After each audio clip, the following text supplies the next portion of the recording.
Megan, I got so excited that I had to stream a day early.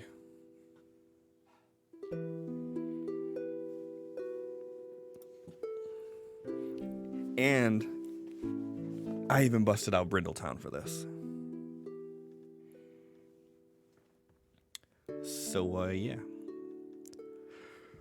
Oh, so it's Wednesday. What I want to do is some map making. So as you can see from my beautiful art right here, I tested out on doing some things. But apparently what I learned recently was that Fantasy Grounds ads.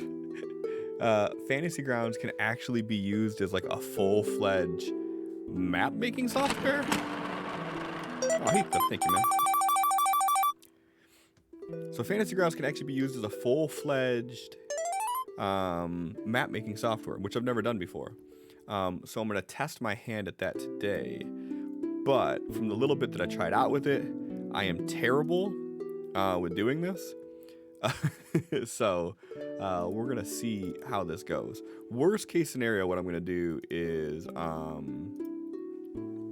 go into Photoshop, create some stuff, and then from there bring it into here and then fully manipulate it.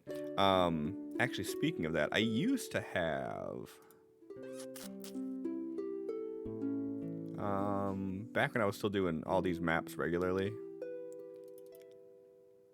like, oh, there she is. Back when I was still doing all this stuff regularly, I made assets.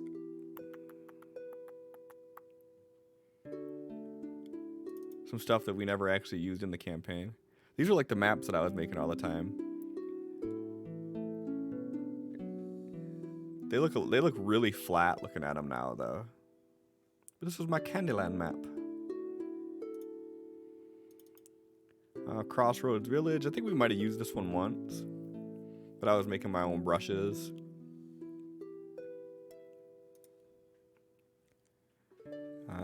This one I just did for funsies. It was supposed to be like the intestine of a creature. Ew. And I know we used this one.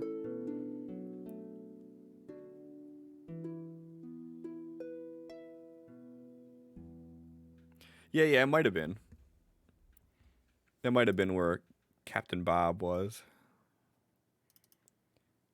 And then this one. This is the one we used for the vampires. That Bob just absolutely decimated the last campaign.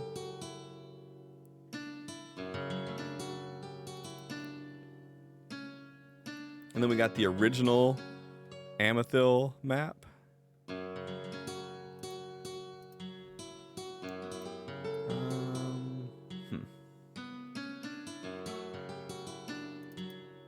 Is this the updated one?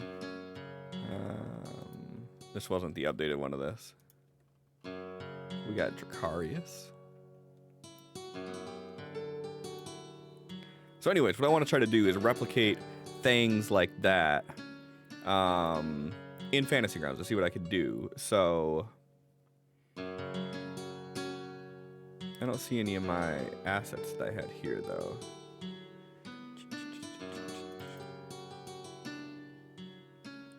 So they might be under...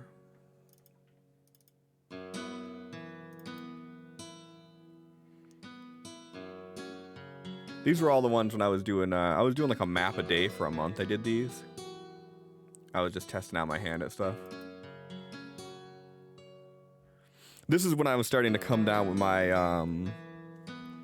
with my actual like style that I use. Like the line art was actually done in a specific color. It's actually like a dark purple instead of it being a black.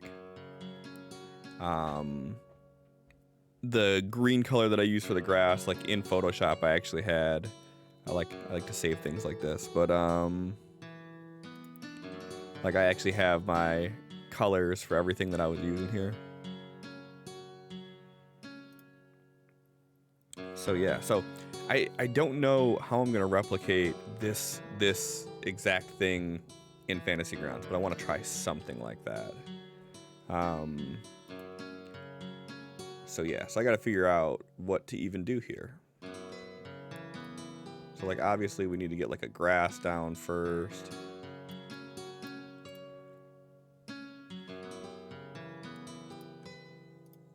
And we should be able to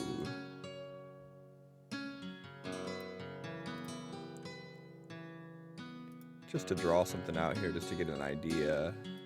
Do something like this. Oh, see, and this is, we're already starting with me not knowing what I'm doing. Why is it only doing this instead of it being filled in? Can I not do a filled in one?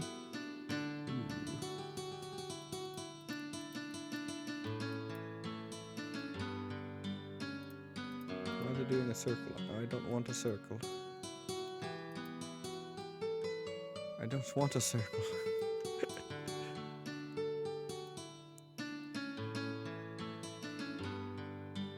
It's still doing the circle, guys. Why is it doing the circle?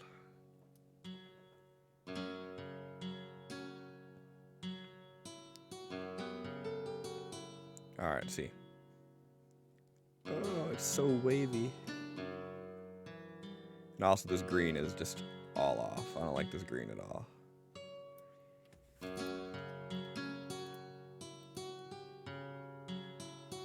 Also, why does it look like the green that I have selected is a different color than the green that's being painted? Is this just an optical illusion? Because no, this is definitely a different color. All right. I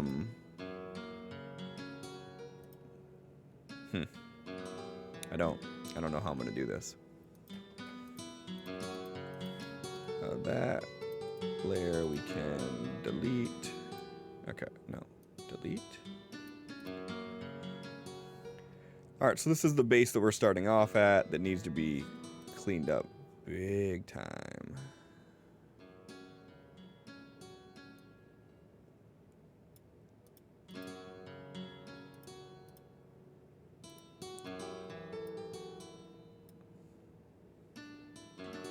I am so confused at how this works. Oh, interesting. Okay. So this does it like it's a wall almost.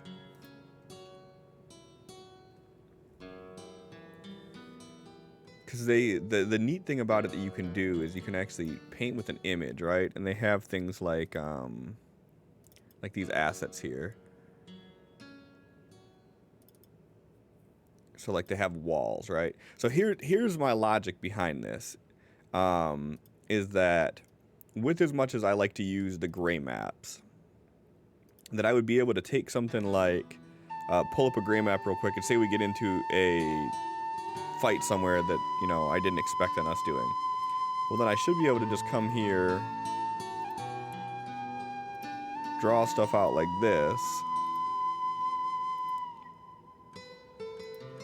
and then start putting things down. Like, if I create like an asset full of like this, like see there's like beds and shit in here. So if I take something like this, draw it in, then I should be able to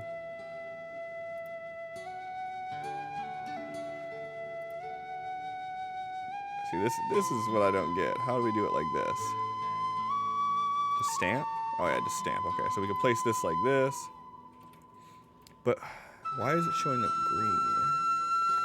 There's something going on here that I don't quite get. But in general, like you can see what I'm talking about. Like we'll be able to do things like put barrels in here.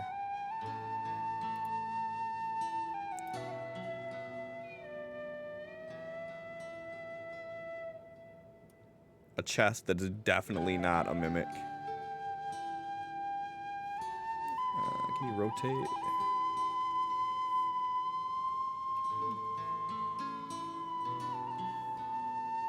Okay, so I gotta figure out how we rotate.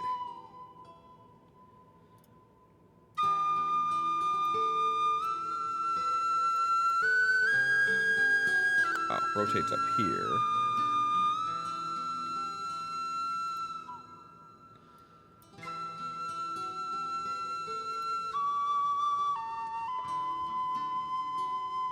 Background music's louder than I am. Thank you for that.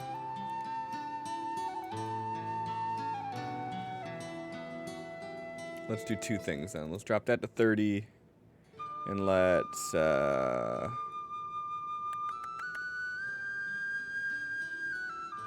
maybe I just need to tone down Brindletown in general. Because Brindletown is kind of a show stealer.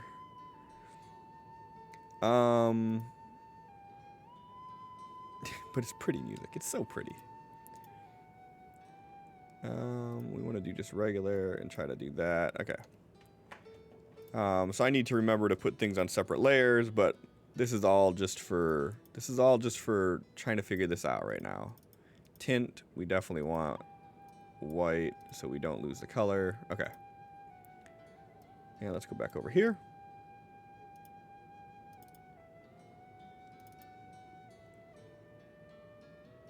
Bella, how you doing tonight? I didn't realize you were part of the Fantasy Grounds crew at first. I appreciate you hanging out here. I haven't talked to anybody from the official Fantasy Grounds camp in a long time. They used to come by and hang out when I streamed all the time, and then they stopped doing it. They lost love for me. All right. So rotate. Are there quick things for rotation here, or do we got to do it like? Is there a good way to do this? One. No. 1. 5. I know there's a way you could do this. All right, here's scale. Ah, here we go. Shift. There we go. Okay.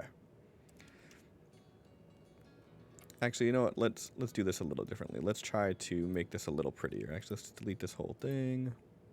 Create a new layer. We want to make sure the grid's on. 50-50, great. What I noticed I had to do last time I did this was just like put something on the screen, because it does this weirdness whenever you delete a layer. And if it keeps it up, I may have to exit out of this image and then start a new one. 1. Yeah, it's going to do this. Okay, so this is one of the fun things that I had to deal with last time. If you delete the bottommost layer, you get the weirdness going on, and then when you load it back up, it just looks at you like you did something wrong. Capital, what's up, man? Yeah, I am going to be making some maps here. I'm trying to figure out what I'm doing first, and then, yeah. You were retweeting, thought you'd check it out. Thank you so much. I appreciate that. As far as running games of Fantasy Grounds goes, I consider myself pretty damn adept. As far as building maps in this new one, though, not so much.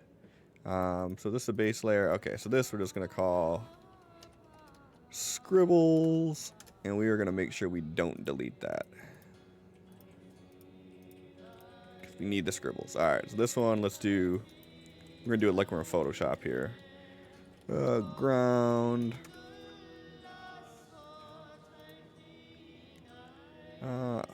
What I need to figure out is there a way to do the ground layer solid? So like if I do this, like to fill in this whole thing instead of having it like that.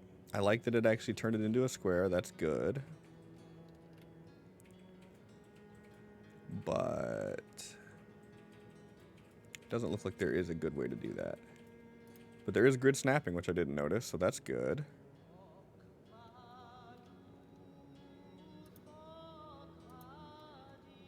No, not that. We want this. Okay.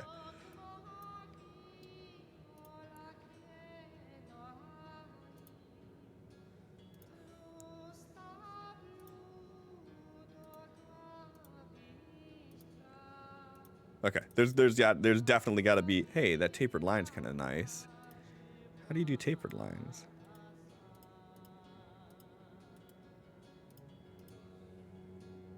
So it automatically tapers the line. Oh, that's actually really neat.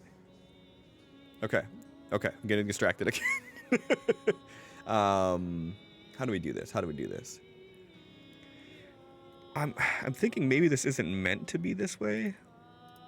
Maybe like it's actually meant. No, not you. Maybe this is actually meant for putting in the ground. So floors. Yeah, sure. Let's try this. So if we actually do this like this. Ooh, that's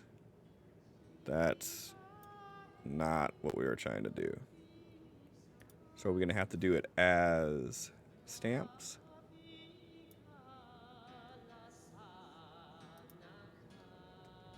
So we could do this. Can we hold it down? We can't hold it down if we do stamps, though.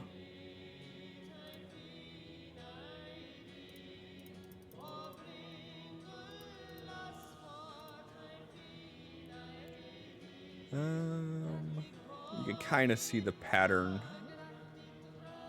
looping that way. Or can you?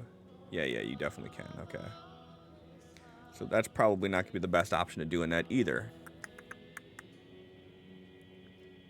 Site, layers.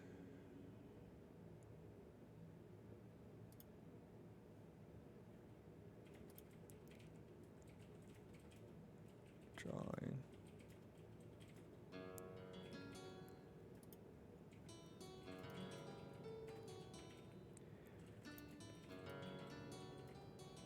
Yeah, like it's just weird that you can, like, when you stretch it out like that, you can see the additional, like, overlap of it. Like it does not like that I'm doing this. Like that. What is that?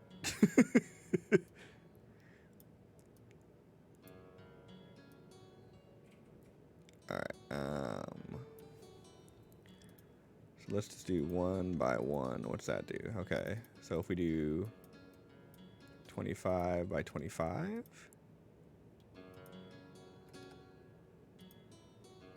So it won't do 25 by 25, but I'll just do this. But I can stretch it out.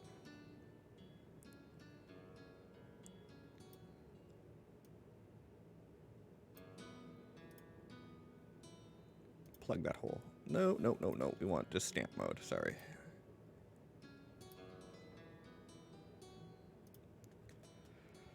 Okay. So if we do something like this, again, right now, just working on getting the basics done, and then from there we can actually try to build a legit map once we're comfortable with that. So, tile. What do we have for tiles? Okay, cool. So here are the walls.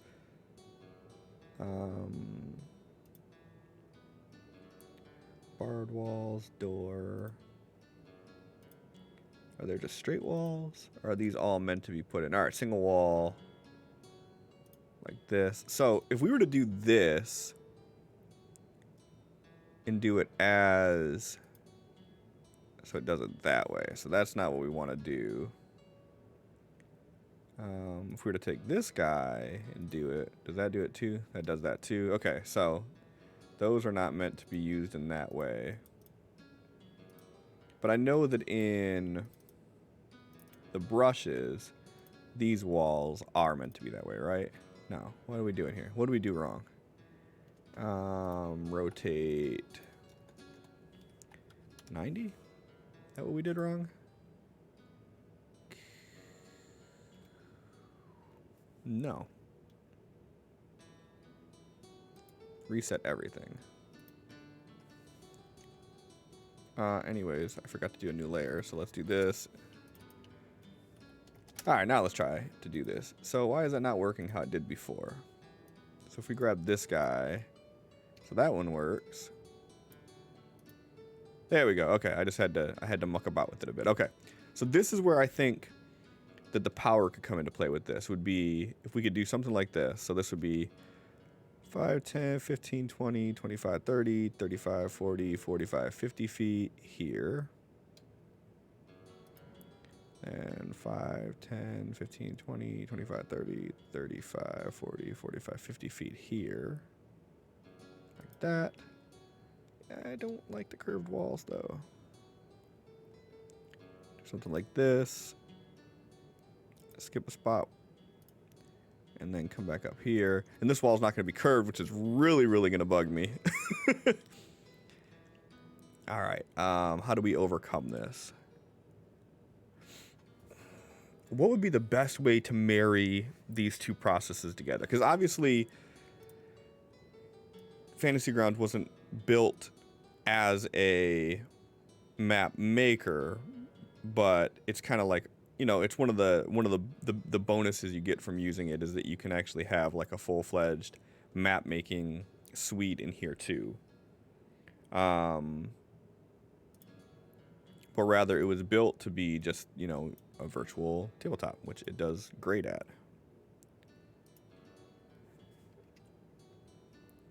how can we marry the two ideas together in an effective way? Because with as long as it takes to do this here, like I could pop into I could pop into Photoshop and, you know, we could knock out something pretty quickly in here. But that's not what I want to do. I want to get comfortable enough that I can do it in here the same way. So that's the goal for now. Now we need to do walls first. Because if we do the walls correctly, I'm pretty sure we should be able to use that as a starting point for everything. Do it at a square and erase the entrance. Yeah, that's what I'm probably going to have to do here. Like, I'm not sure why it's doing the rounded angles. I don't know if that's a feature that you can toggle on or off or not. Because again, I'm new to doing the map making piece of it here. So do that, and then just do like this part here. No, okay, yeah, good. I'm gonna say, oh, that's not good. All right, so we have that, and then we can go back into here.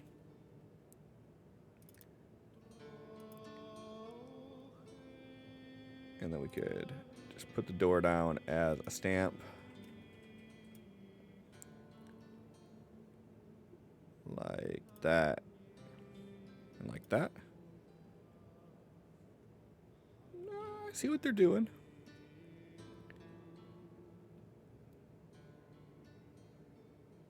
Oh, yeah, interesting. It did make the corner square again.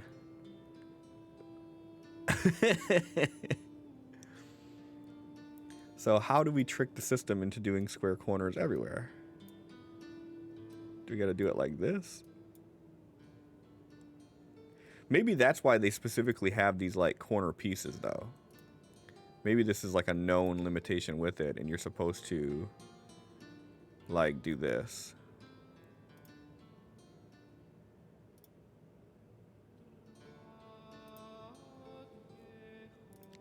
Which just seems a little wonky to do it that way, but it works. It's just interesting.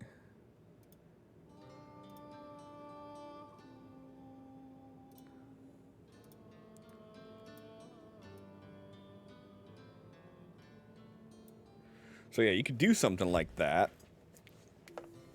Again, it's just interesting.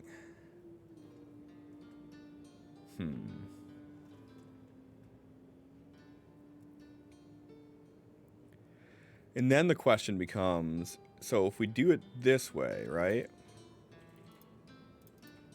And then we do floors. We add a wooden floor. How do we make the wooden floor work correctly on there?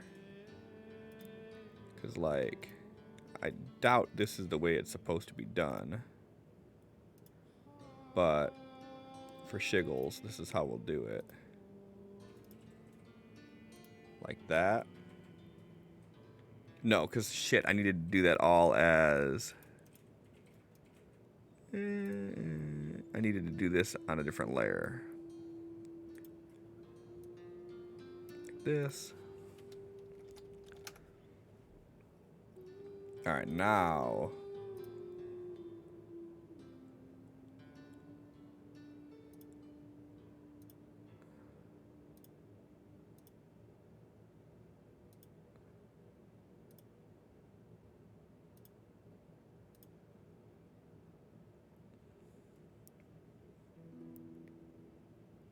You know what? Actually, Bella, or Belle, sorry, I'm saying Bella. The Bella or Belle? How am I supposed to pronounce this? His stream actually is what prompted me. I never even knew you could do this in here until I seen it on last Friday's stream, or Friday or Saturday. Last time he was on, I kind of popped in for a few minutes, because I was just amazed that he was doing this like large continent and he had rivers cut through and he's got his own map packs, and I could tell by what he was doing. Oh no, it was definitely Joshua. Because I hopped into his I hopped into like the marketplace and was looking at everything. So it was definitely Joshua that was doing it. I haven't seen Dave do any of these yet. But yeah, so Joshua's I was watching, and his were amazing. Like I said, he was doing like a large continent with like the river cutting through it, and the way that he just made everything work was amazing. And that's what actually kind of opened my eyes to the fact that, hey, you could actually do this in Fantasy Grounds, which I never knew. Yeah, his what do you call them? His asset packs that he has up are great. I love it. But yeah, that was my inspiration for this whole thing, actually. Is like, hey, I want to try to do this, and I need to make a map for tomorrow's stream anyways. And it's a map that is like not super crucial so people can see it. So like people from my game tomorrow that are in chat can see it, and it won't ruin anything. But yeah, so him building that is what was the inspiration for this whole thing. I just have to try to figure out how to use this in a competent enough way to make something like that happen. So I'm just starting small, and then we'll go from there.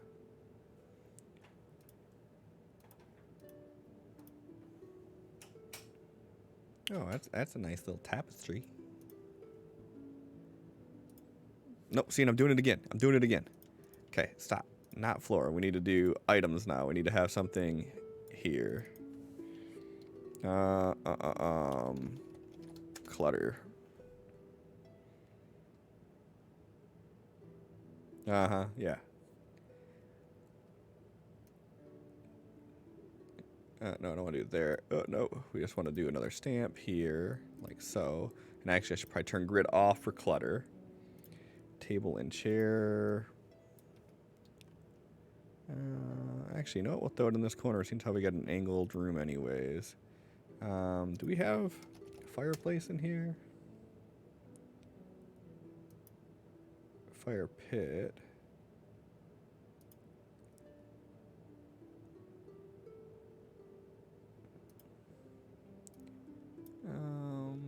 Can we scale this guy up a little bit?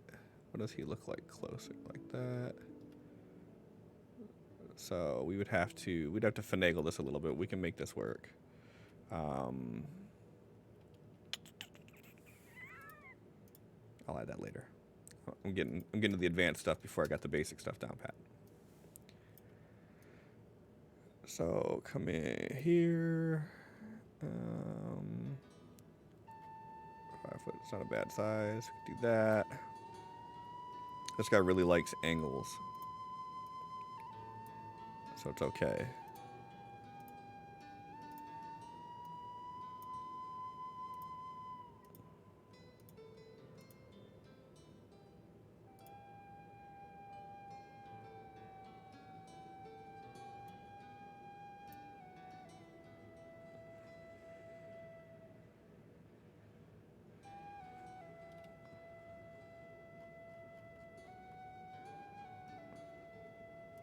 And apparently he's reorganizing produce right now, so everything's a little messy.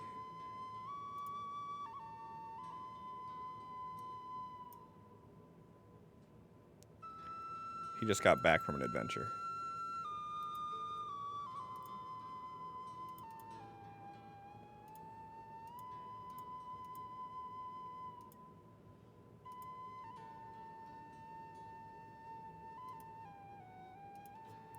There's so many neat little things here.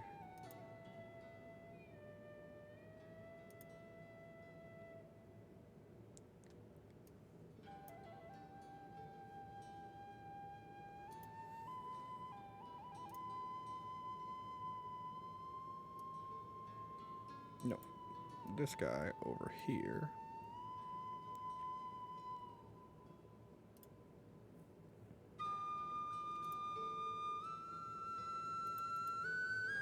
This is the world's most boring house, let me tell you.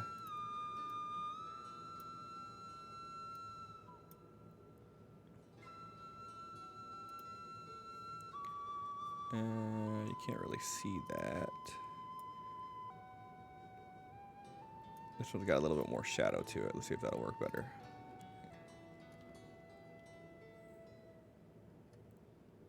Do something like that.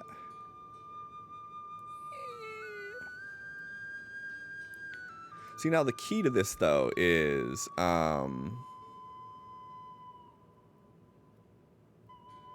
barrels of ale. Exactly, yeah. And they don't appear to be open. They're closed barrels. So, yeah. So, it's a dwarven adventurer who just got back. They've been out scouring the Underdark for some time. And they have their pilfer and they have their ale that they return to that they've been aging in this dark house this whole time.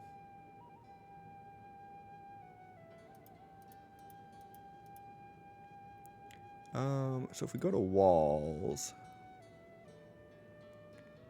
can we use walls? Do I have to redraw these walls for walls? I'm guessing I do, okay. Oh, and that's another thing that I have to remember is that you don't want to click and drag. Pro tip, you just want to click. And if you hold shift, it'll do a straight line, which is super useful.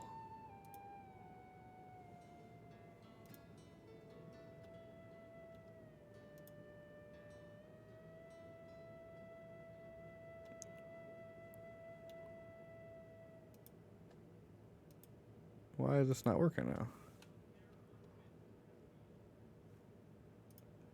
Hold, please. You will go where I tell you to go.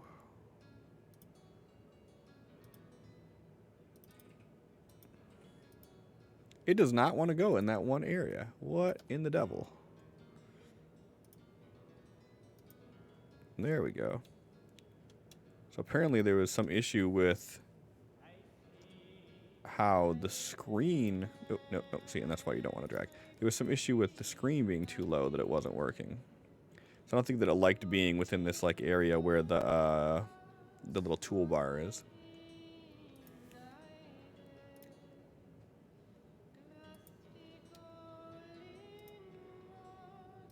Yeah, see, it doesn't like in that toolbar area, but if I bring it up, then it's just fine. Interesting, interesting. Okay, so we'll do that, and then we'll do doors. And I'm just going to do one big door because I'm being lazy right now. Oh, wait, no. I can't do that. Again. I'm forgetting that doors have to actually be like square to work properly. Otherwise, they will give you nothing but trouble. So we'll try something like that. And then see if we can see it from here.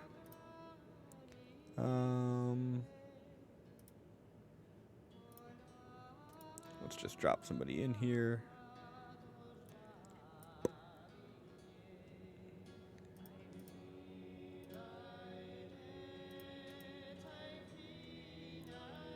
Okay, so we got that working, and then if we click on this, okay, so yeah, so that works like that.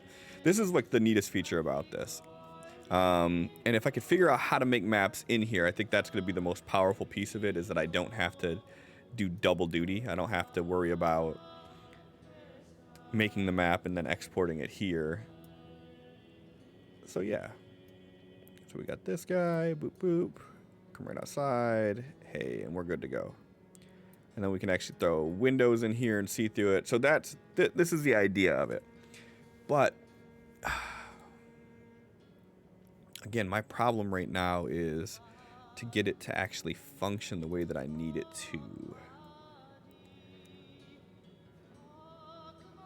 All right, so good practice. Add candles. Yes, I need to add all the lighting. That's one of the things I found out before, is that if you don't add ample lighting to it, that you get yourself in trouble. All right, what are we gonna do? I'm gonna try this. Hey, that is you. Thought you were just listening. how big do we want to make this map? So 5 feet. Let's just cheat so I don't have to math in my head. What are the size that I did these guys in? This is 12.5, 12.5, 12.5, 12.5, 2,000, 2,000, 2,000, 2,000. Let's do a 12.5, 12.5 for now. I'm going to cheat a little bit. It will make more sense after I do. So we'll do this. We're going to make the whole thing this color.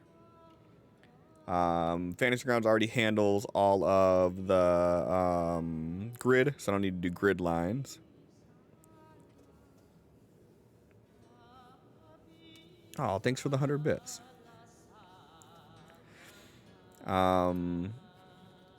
Let's see here. So we do this. We'll do it with the 0 fill.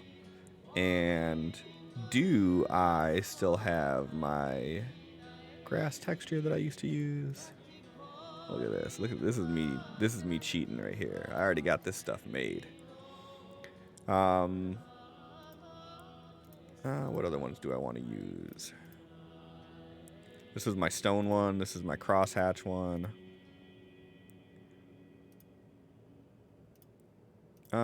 We'll do the grass, but this is a little bit too much for me right now. So let's do it at a 30%. 50? Is that too repeating? 75? 75 is not bad. Snap to origin.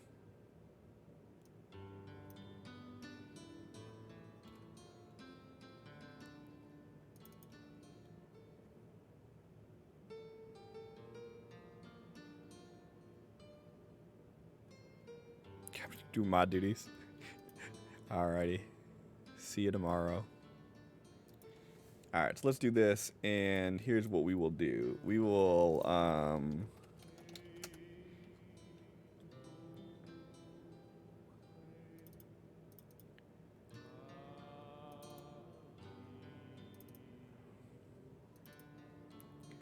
let's try this. So we're going to do some assets. We'll just call this one 12.5, 12.5 grass.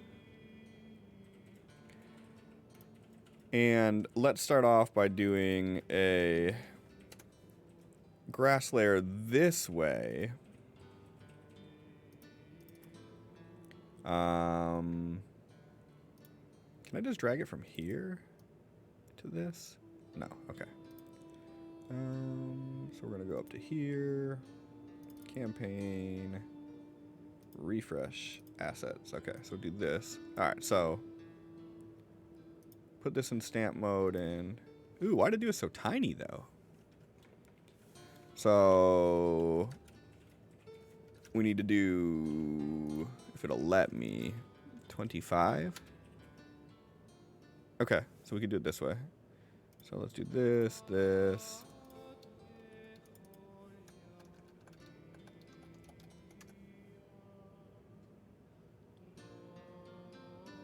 Ooh, I do need to update the bot on here. You're correct. Thank you. Put this on and then snap. Okay. So here we go. Here, we cheated. We got grass now. But this is important. Actually, hold on. While I'm thinking about this. Command, social, Discord. Yeah.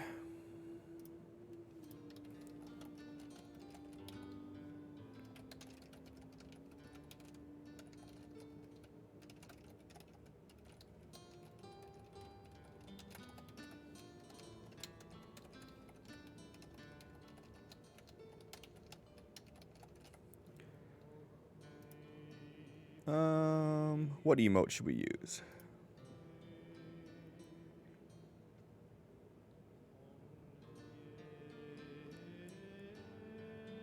Yeah, we'll just do the classic one.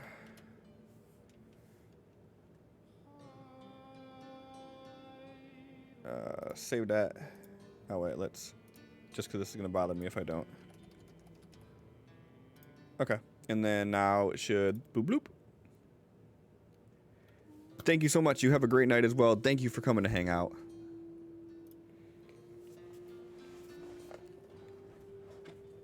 And then let me make sure that that link works. Haha. Yeah, we're good. Okay, cool. So if you haven't joined a guild yet, please do. Should probably change the command too. This is still under Discord. Yeah, that's funny. I never use the command. It's just on auto. Like all the social ones, they're just on auto rotation. But yeah, that's a good idea.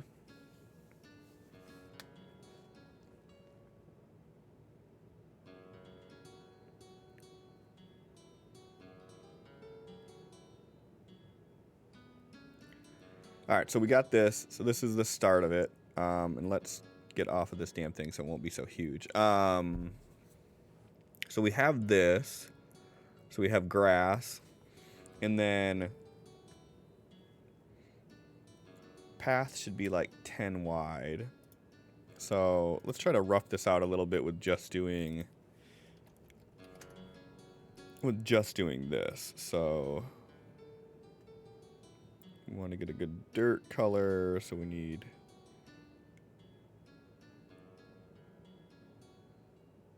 brown. We'll do it like this for now, which this is definitely going to change. But if we have a path that starts like here, and then what is this painting as? Hold on, why does this? This is definitely, is this doing the wall still? Oh, okay, never mind.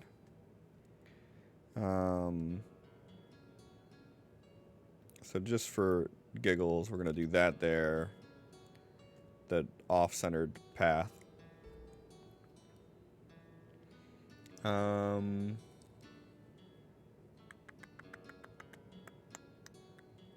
Not gonna lie to you. I feel like I'm doing more work than I need to be doing with this.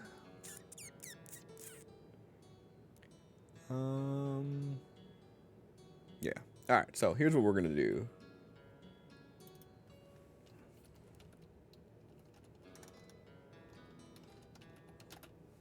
All right, so here's what we're gonna do. First, we're gonna update the title. So then I'm not lying. Second, what we're gonna do is we're gonna go into here and mess around with doing this in Photoshop, because I can do way more in Photoshop. I know what I'm doing. So this will be what we do, and then what we'll do is we'll take it into Fantasy Grounds and we'll block it all out for proper lighting and all that stuff. So we want this to be 100%. We want this to be multiply 100%. Snap to origin. All right, the grid system we're gonna get rid of eventually because, like I said, Fantasy Grounds already has it built into it, so there's no point in reduplicating efforts. So what I want to build here is a city, or more like a town, a very small town. So let's pull up the interwebs. How big was a medieval house?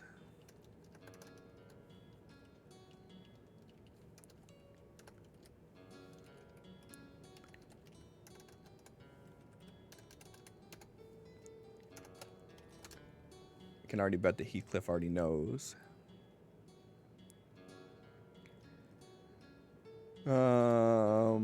Medieval peasant homes were rectangular, about 49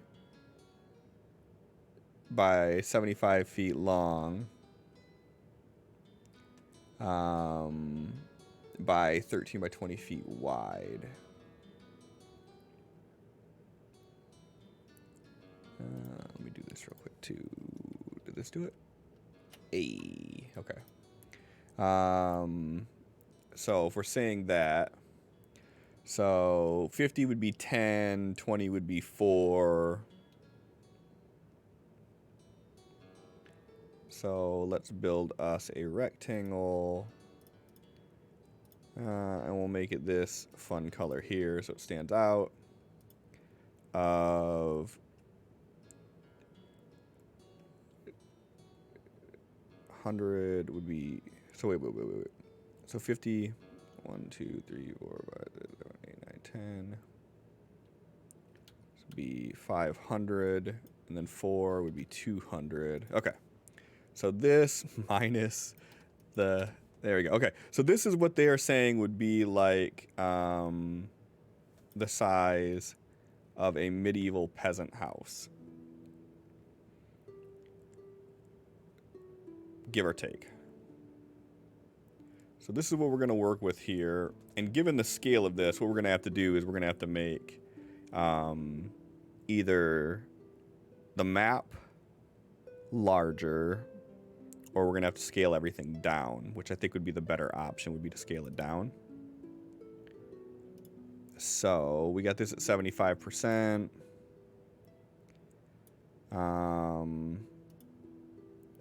So what are we going to say here? I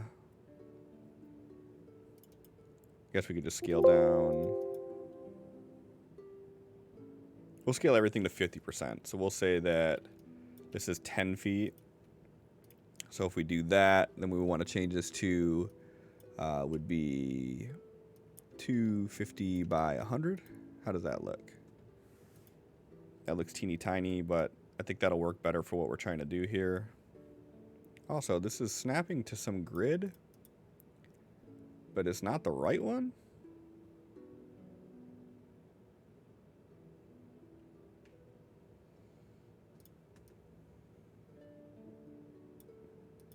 Okay. All right, so you see your hat, you don't see nothing. So we'll take this guy and then we'll spruce it up a little bit. So I like to use muted colors, as you can kind of see up here. So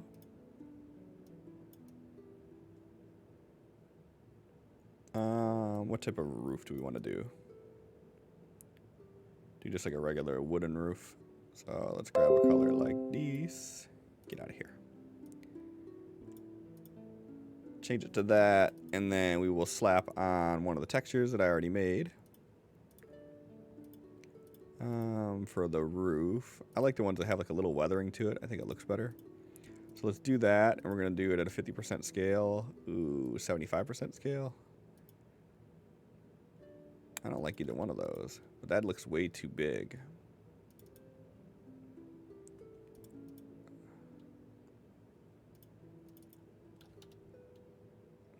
How does that look? That looks way too small now.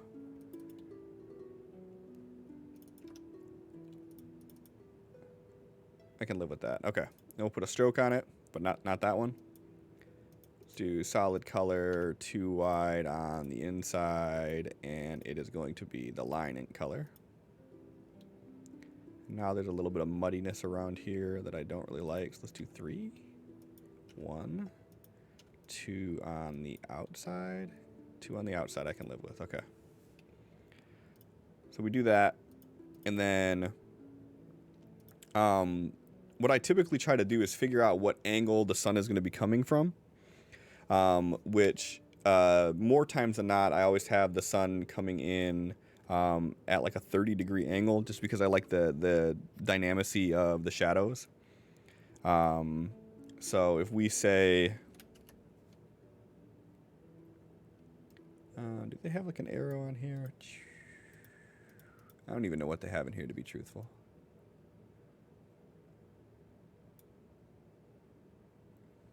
They have a bunch of stuff that is not helpful, is what they have. Let's just do a triangle. And we'll go like this. And what we're going to say is that this is the sun. And we want to come in here.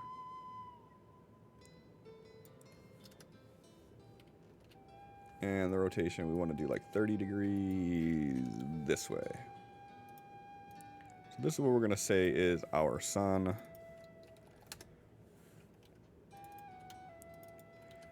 So we'll just keep that in mind for when we're designing how we're going to do the shadows on this thing. If the sun's coming in from this side on like a pitched roof, then that becomes important, because what we want to do is have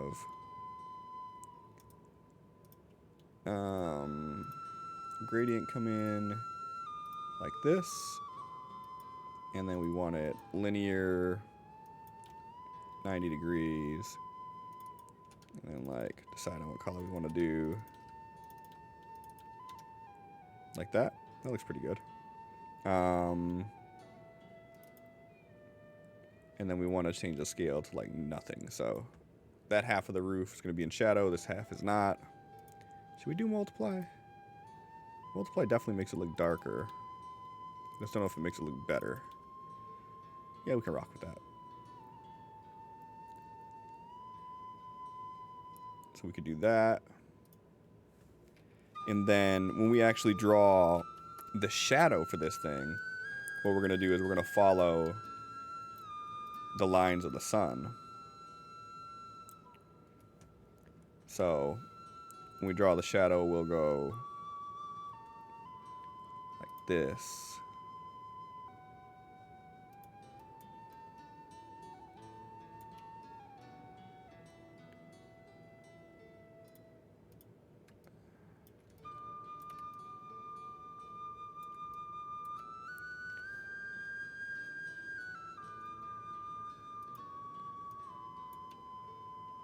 I already botched it. Yeah. Yeah, we'll just do it like this. We'll go here to here to here. And we know we're going to go to at least here. So I'll just grab this. And we'll make a selection. And then we'll do that. And then we're going to take this guy and drag it over to here. So then now I should be able to take this. You gotta make sure we're not selecting anything here. Take this to here. And then bring that up to there. And then we can just bring it over here to connect it. Do a selection. Fill that. And it doesn't have to be perfect. No one's going to be busting out the protractor and measuring it. But if we do it this way, now we can have really cool, like, dynamic shadows. So it doesn't just look like it is a flat picture. And obviously this is like a really terrible looking shadow because we didn't take into consideration what the roof looks like. Like the roof probably has like an overhang to it. So we could throw that in there. And then on this side, you don't really have to worry about the shape too much because the sun's going to be blocking it. So that could be fine like that. But again, this just adds that little bit of dynamicy to it so it doesn't look like such a flat roof. And then we could always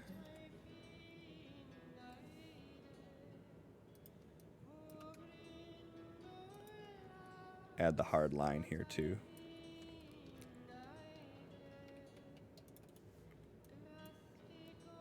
But yeah, there we go. So we could have a house.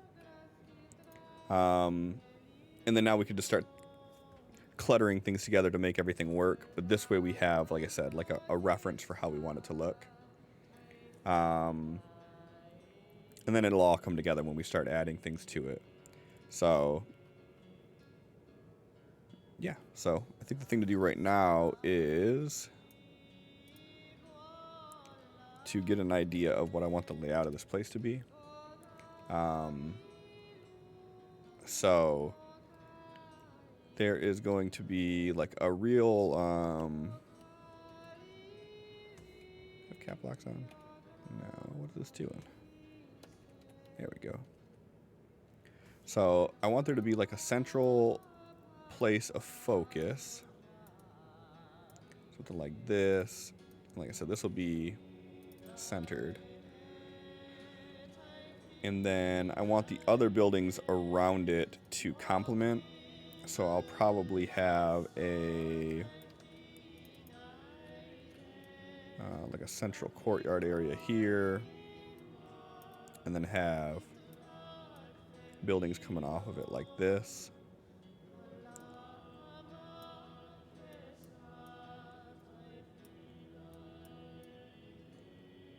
And again, I want it to be just a small area.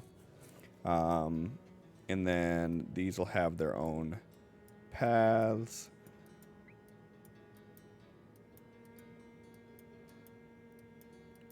And then there'll be the one way out of town.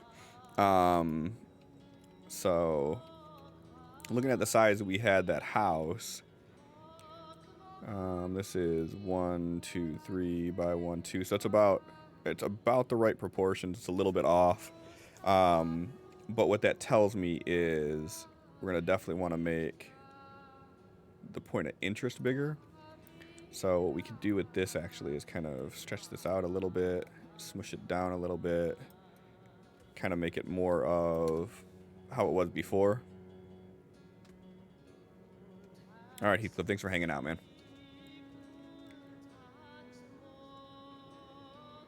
Yeah, so have this a little bit more prominent. How should we do this?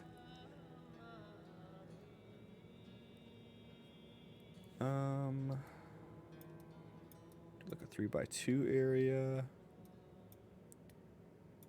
And then maybe make this bigger like this. And then this whole area we need taken up too. Something like this.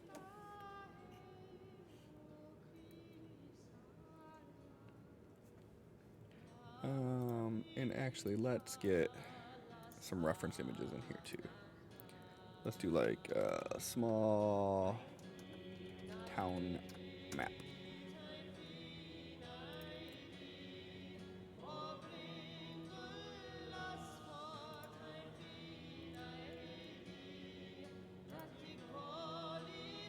And they're using Incarnate for theirs. See, I like how this looks. This is just nice, clean. This kind of actually has the shape that I was saying too.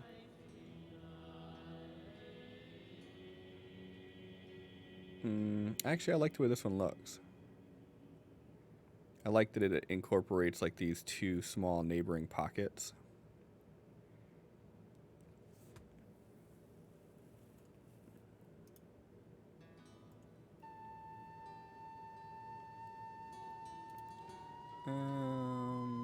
Let's do this.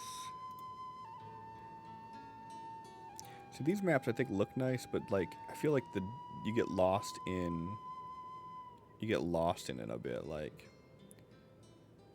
let me see. That's a nice looking map.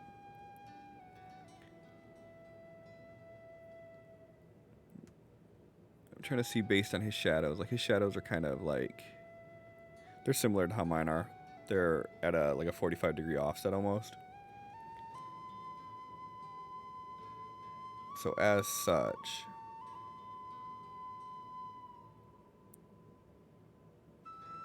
yeah.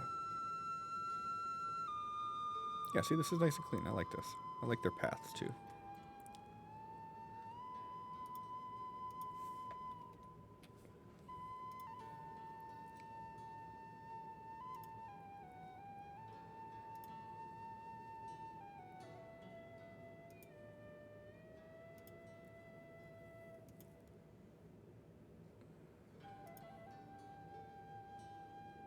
It's a nice one too. I like the hand-drawn look of this one. It looks like it was colored with marker or colored pencil.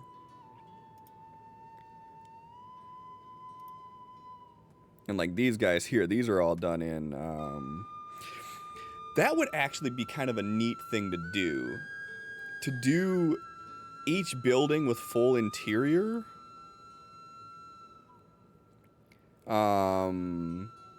And then do a separate layer for the roofing.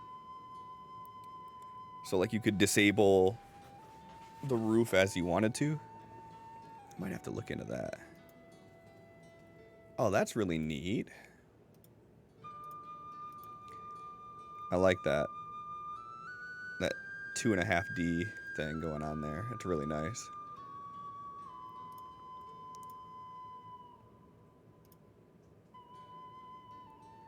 That looks like a screenshot from Skyrim. I'm pretty sure it is.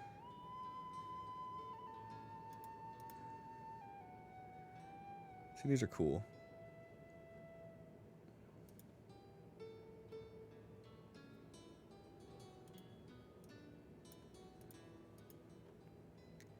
I like how this one looks too.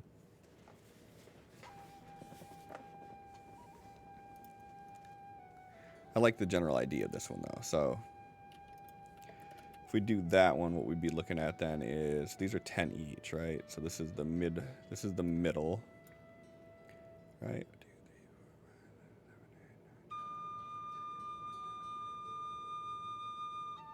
Yeah, okay, so this is the middle. So to have this where like there's kind of a path here and a path here, and then like there's these capsulated little neighborhoods here. They're gonna give me enough room. Let's get my little handy dandy house out and turn off the gradient. Actually, let's turn the gradient out, and we will smart object that guy. Okay. So this is how big the house is supposed to be-ish. So if we do something like that.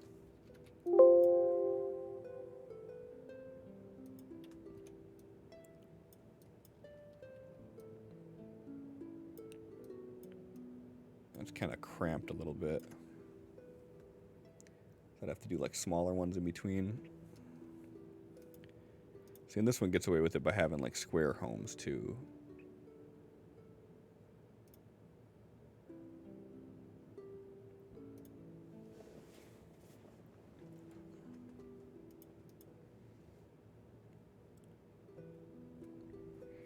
How would we do it to make it so we could have a roof on this?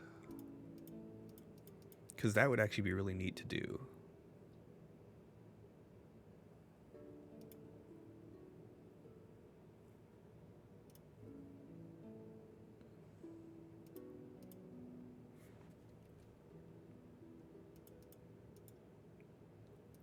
Because I like the idea of this.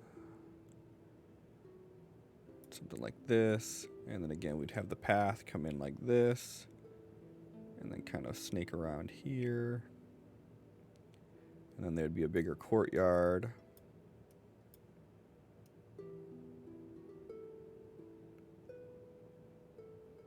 Only problem is I don't think it fits with this size that I already had in mind.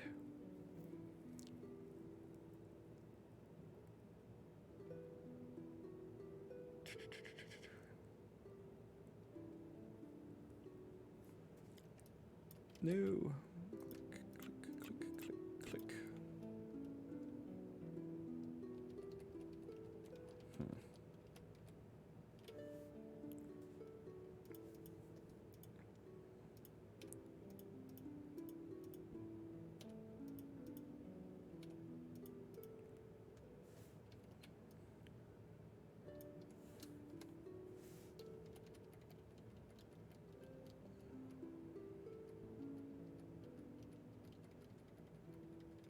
Does this detail of the roofing detract from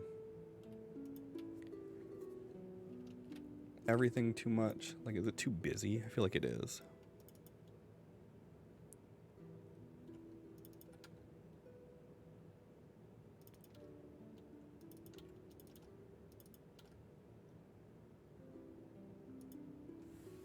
I feel like something like this.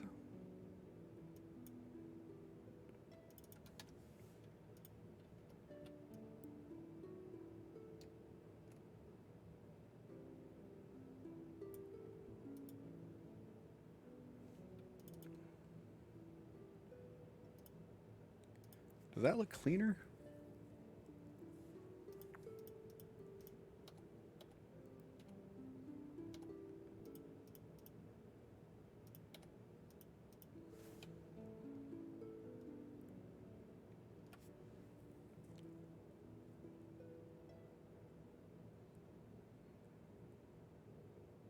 All right. I'm causing myself issues here. We're good there.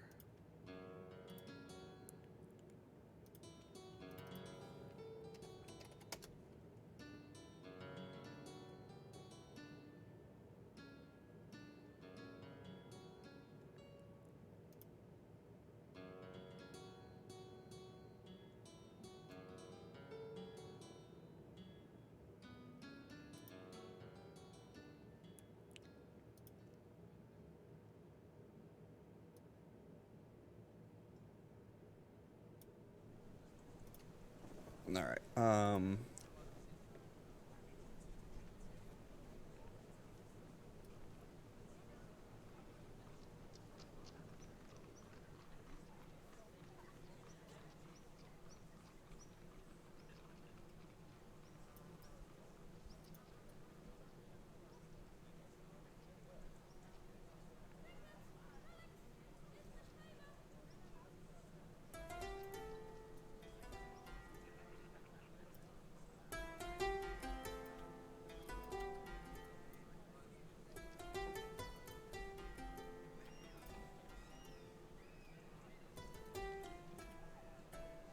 Okay.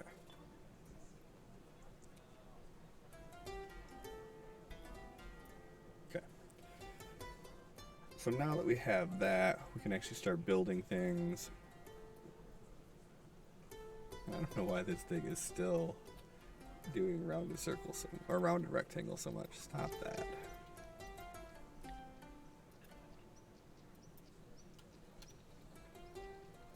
So we do something like this.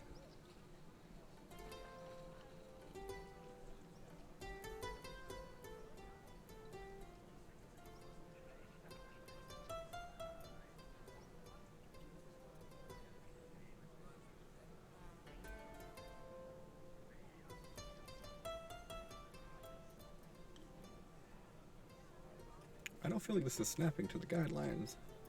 Unless it is and my guidelines are off.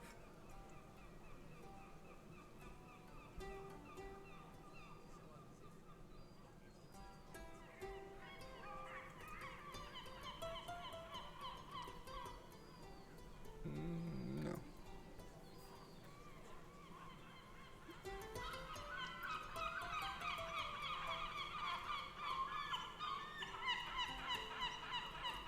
Alright, I'm not digging the sequels.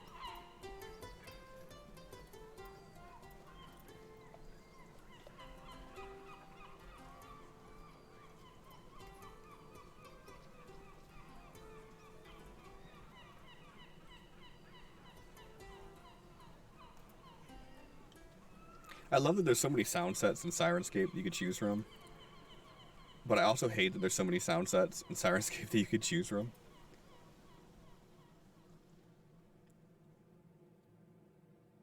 What does this do?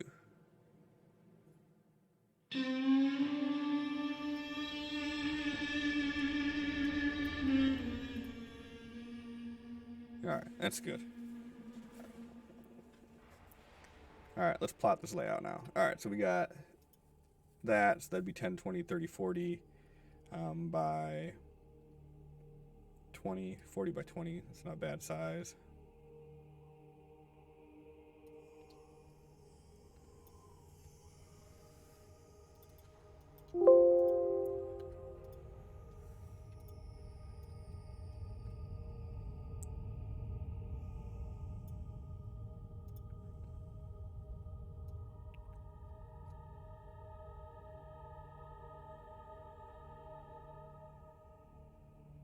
Something like this.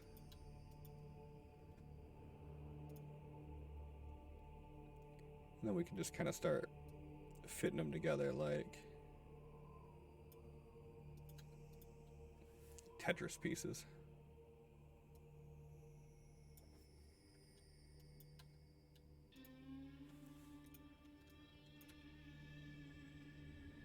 Alright, something like that's not bad. 2, 3, 4. 1, 2, 3, 4. We'll try to keep it even over here. We'll do it with different sizes. Let's do it 3 by 3.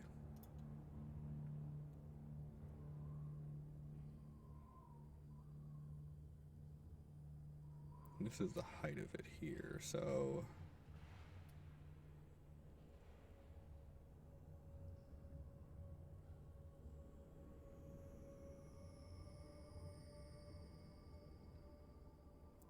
2, 3, 4, 5, 6, 7.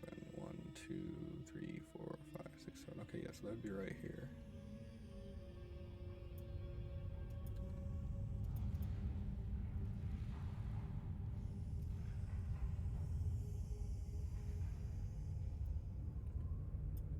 Two by 4 is the normal size for it.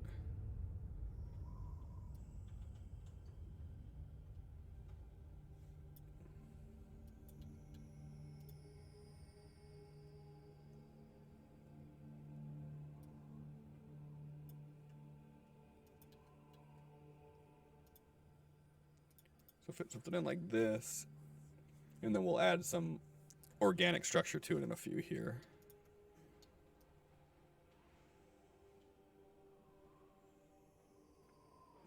Like that. And let's do this real quick. We'll do a dirt path.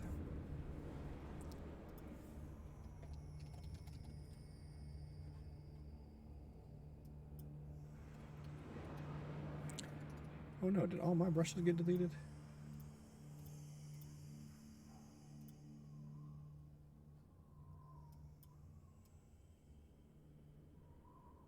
Oh, well, that's super unfortunate.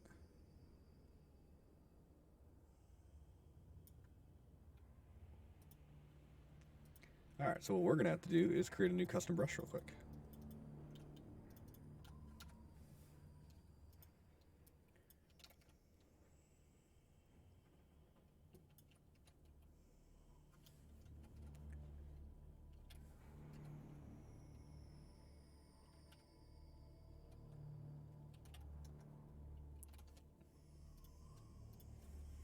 Okay. So what we're gonna do real quick then is we are going to build a grass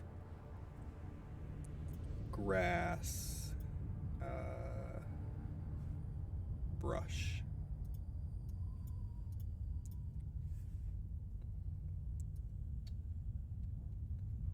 Grab this guy like this, and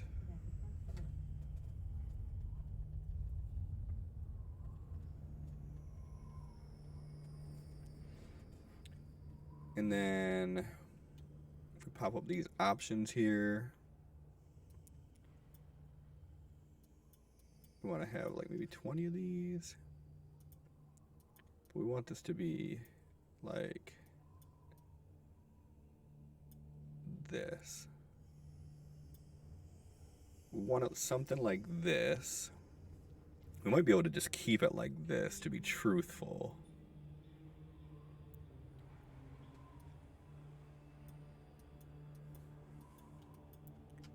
Add an odd number to it so it's not an even pattern. Like 23. Do something like this. And then we will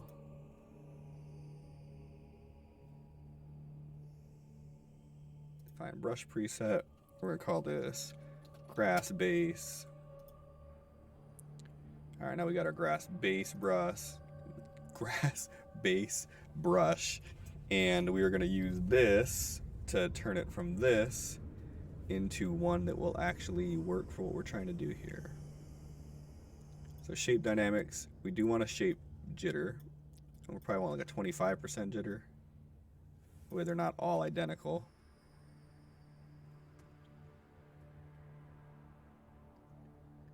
And then angle jitter will change 100%, so then we get different angles all the time when we're doing this. And then roundness jitter, this is the one that's going to make it look really good, is it's going to change the shape of the brush. So then that way if we're drawing a straight line, we're not necessarily going to have the same everything.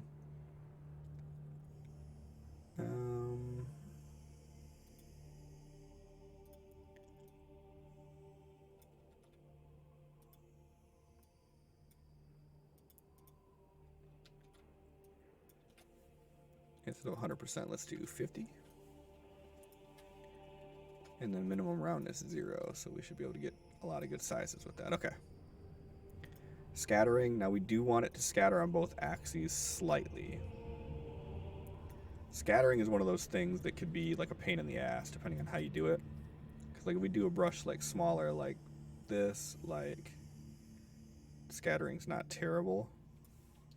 But as soon as like you can see how it's going everywhere. So 100%. We'll do like 25%. We want just a little bit of scattering to it.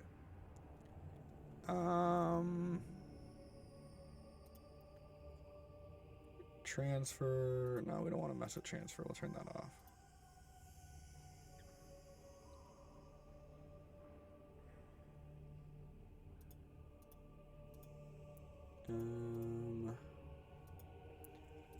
A wet edge brush could be interesting. I've never actually made a wet edge brush custom before. And then smoothing, we will allow on it. And then if we go here, we'll do spacing to add a little bit of extra, add like a 20% to it. So that way it's not just, that way we can get like thin lines in some areas and it looks like it's like not just a perfect thing.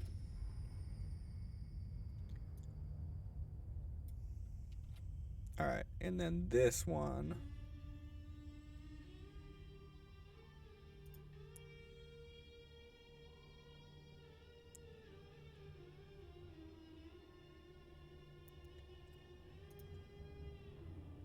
And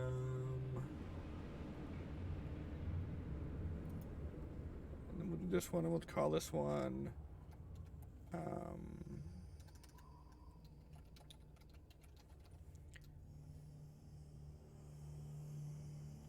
Okay. So then we got our custom brush now.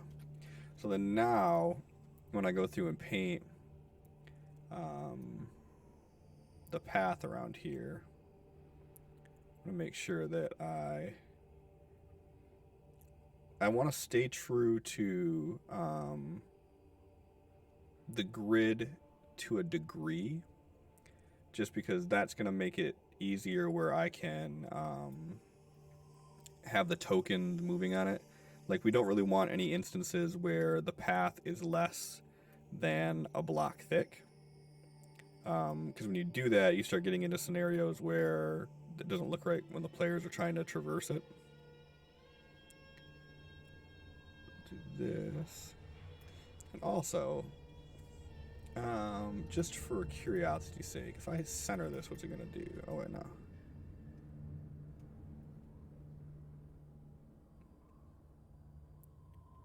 I feel like this is how it should actually be. More like this, right? See, this is one of the things about Photoshop I think that makes it so powerful, is that if I want to change a layer or move a layer or anything, then I don't have to worry about deleting the whole thing.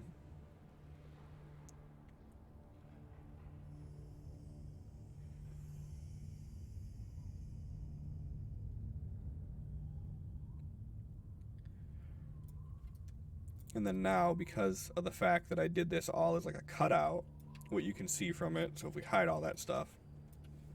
So the nice thing about doing it this way is it actually kind of gives the illusion that the grass is overlapping the path. So if we were to do a stroke on this guy, 1 pixel stroke like this, then we could also do a inner shadow. And we want to do that as multiply 30%. And then again, we want that angle to be coming in at -30.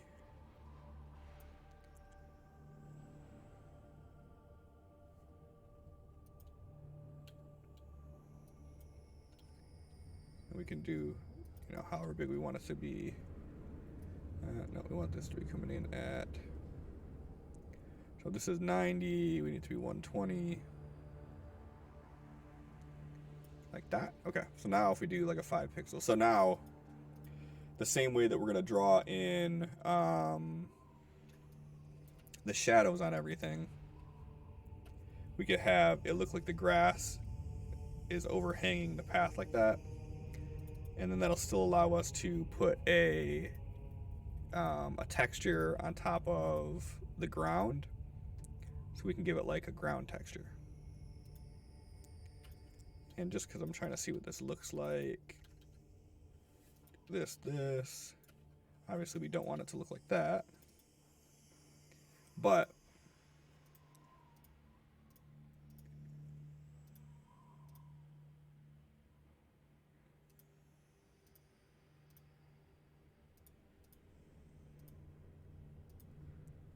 some of my old textures that I have still built into here.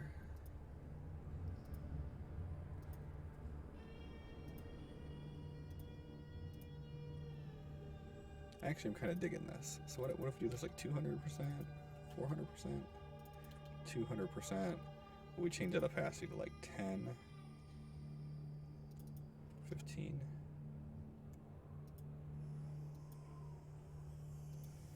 And that just adds just a little bit of ground texture to it. And like I said, the great thing about that is we can keep painting on this. And by painting on it, it's just going to expand that and then make it work. And then now it's kind of about just touching it up a little bit where it tapers off. We may even want to do like a secondary path. It would be smaller. So this is at 70. Go at like 30. We could try doing even like dry dirt. And then we take the dry dirt and cut through the middle of it like this. Or we'll do it with dirt first. We'll kind of make these little cutouts. Like people are actually walking through here.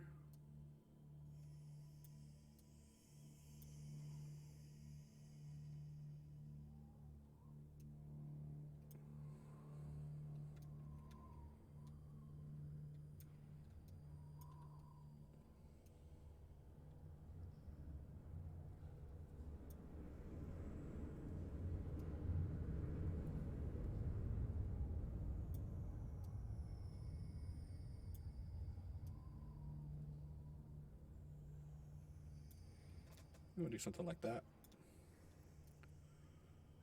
And then to remove that kind of perfect cutout that we had there, we can give this guy its own little island.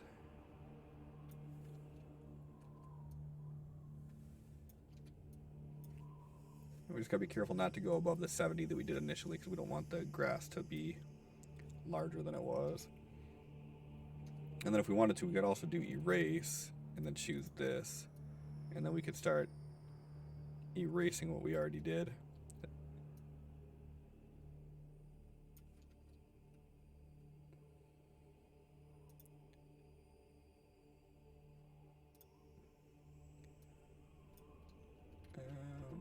It is not liking me choosing this as an eraser, is it?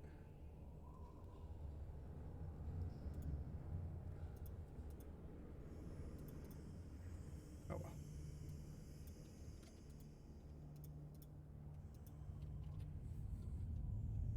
Oh, but it'll let me use this guy. That's funny.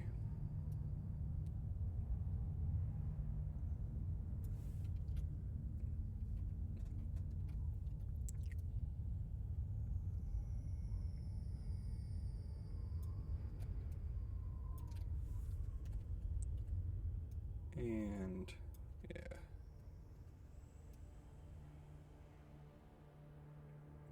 Kind of smooth out the island a little bit. And actually what I want to do is let's do a hard round on this guy.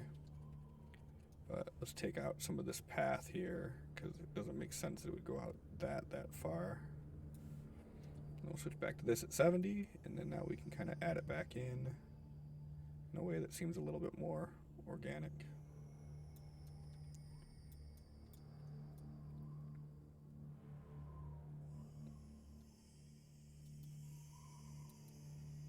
Okay. So yeah, I like how that looks. That's cool. And then what we can do with this too is I do want to have an area here where it turns into like dry dirt, like this.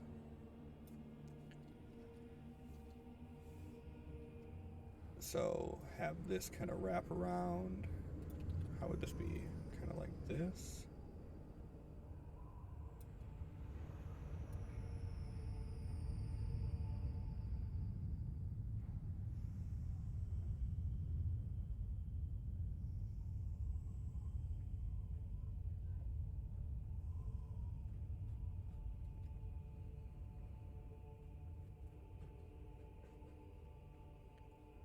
Do something like that, and then we could actually, under general brushes, just do like a soft round here. Kind of blend these two areas in together. We want to clip it though, so we don't accidentally blow out the outside, but if we do it like this, we can get a nice transition. We could probably even come around the edges in some of these areas. Maybe these are some of the areas that are a little bit less frequented.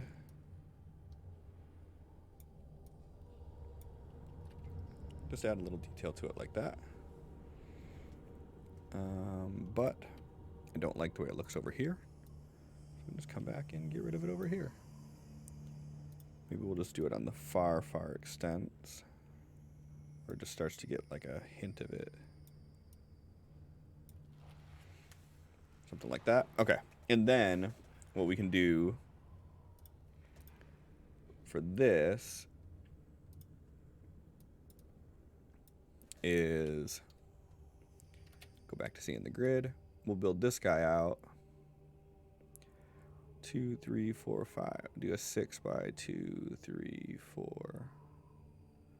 We'll do a 6 by 4 for now.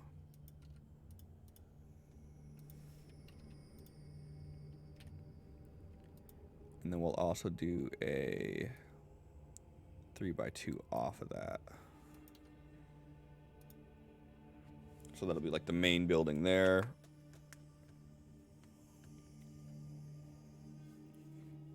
Yeah, I think that'll look cool.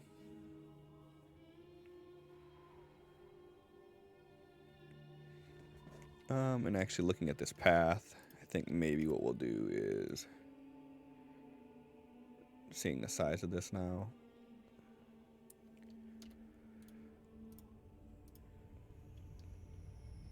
we'll take it here and we don't want 150 though, we want 70.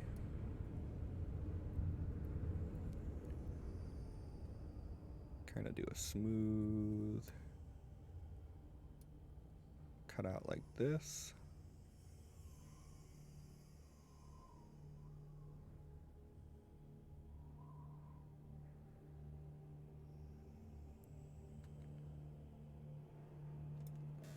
Something like that.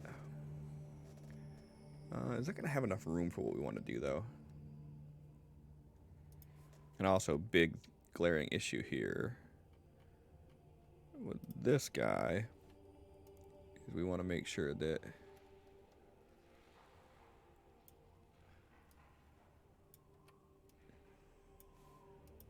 it fills up an even space, because this is going to be the anchor, so we want to make sure that this guy actually fits right.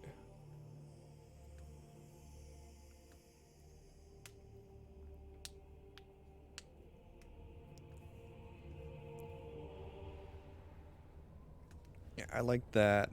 And then again, the only thing I think I need to work out is how this area is going to look. Because we could potentially grab this whole thing and move it down like that. Yeah.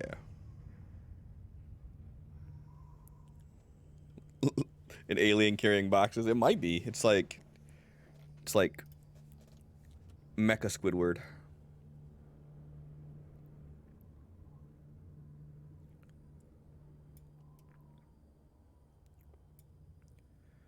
But I promise when we're done, it won't. Or if it still does, it'll at least look like a better looking alien. 1, 2, 3, 4. 1, 2, 3. We need to go out one more with this guy here, just to kind of keep the symmetry alive a little bit. We don't want it perfectly symmetrical,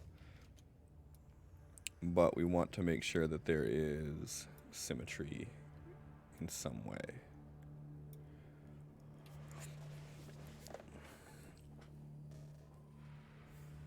And maybe this whole thing should just be this color and not have the lighter color just yet.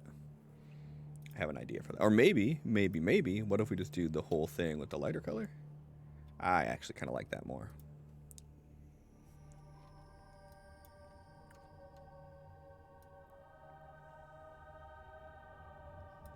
Okay.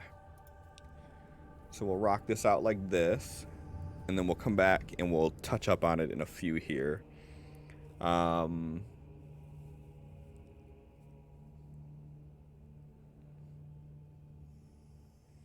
I really would like to make this as a full-size map. I don't got the time for that tonight, though. But just know, one of these nights, I'm going to do something like that. How did they do their roofing? So they just did straight roofing with no detail on it. This one did very, very minor detailing. I like the minimalism of this. The only thing I don't like about it that I just noticed is it's the same texture, either whether it's a horizontal or a vertical roof. Like even on here, you can see where the texture repeats over. I don't like that.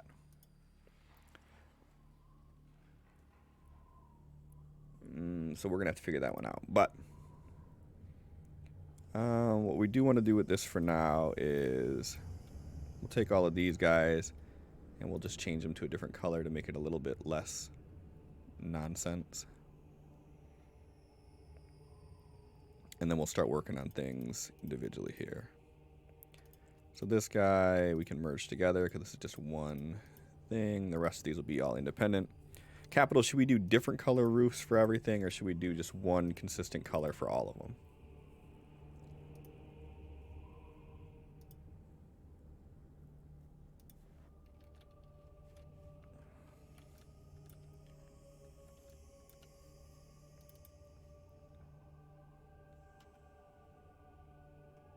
Two? Yeah, let's do two. I like the way two looks.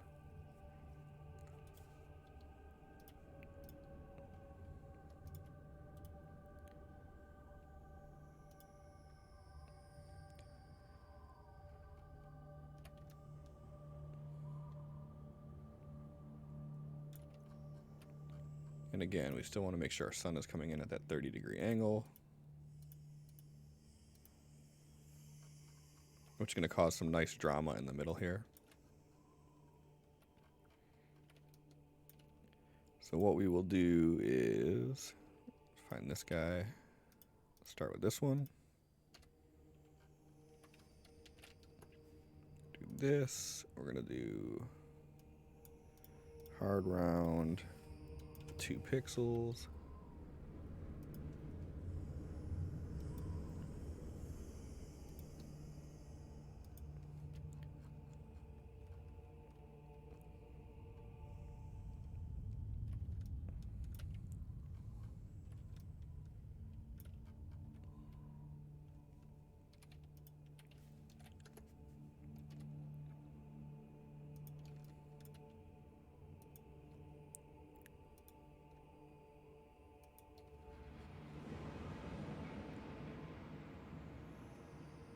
And we'll do this guy.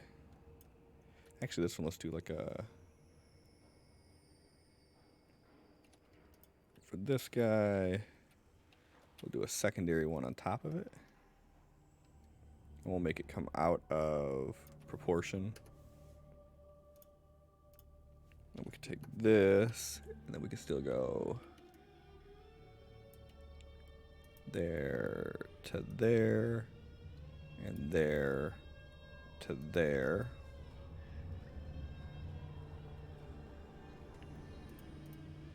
And then this top guy, what we'll do is we'll just make it so it is like that. Yeah, we'll just rock with that for now.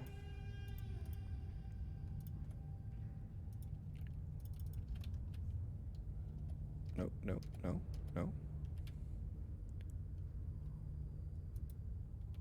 What are you guys doing? No.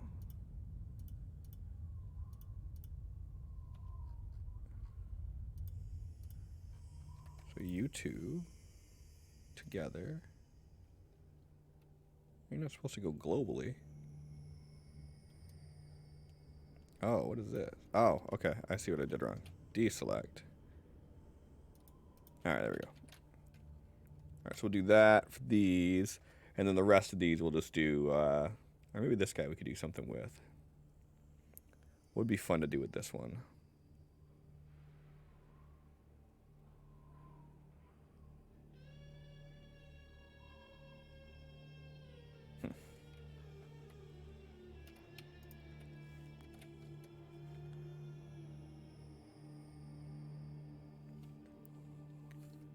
Actually, for this one, J, how does that look? That looks so much better when you do it that way. J. I need to fill a 0 on this guy. Same thing with this one I just did, right? Fill 0. J. Fill 0. J.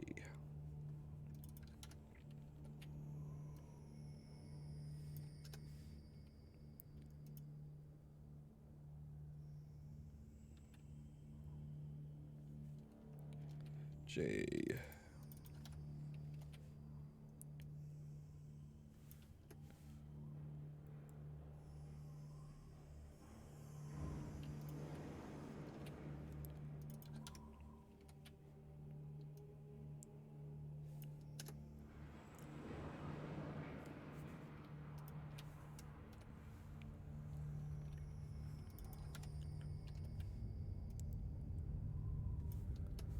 That, there you go. That's way better. All right, and then for this guy, we want to do something a little bit different. I just don't know what yet. Actually, I got an idea. For this guy, we'll do the same type of thing. Like this. But let's also do a triangle.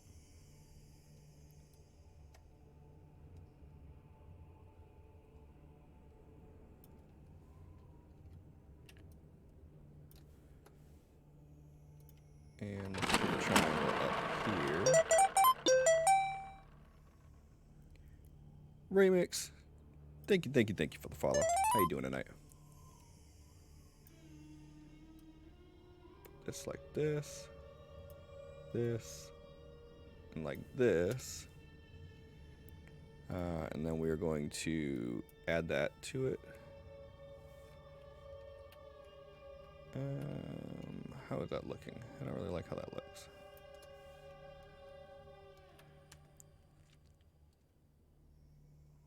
No, I don't like that. Okay, so we won't do that way.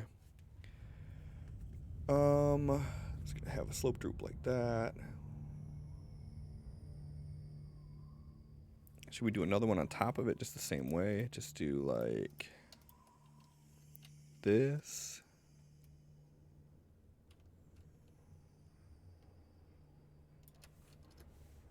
Do something like that. And if we want to not make it look so perfect, we can offset it a little bit. Or we can keep it like this and just use the shadows to do it. Maybe we'll try that. I think that could be real neat. All right, so this is an idea of how we want the basic layout of this to look. And then for this guy, how are we going to do this? So this is going to be like a... I shouldn't have combined those two. All right. For this guy, we want to try to do...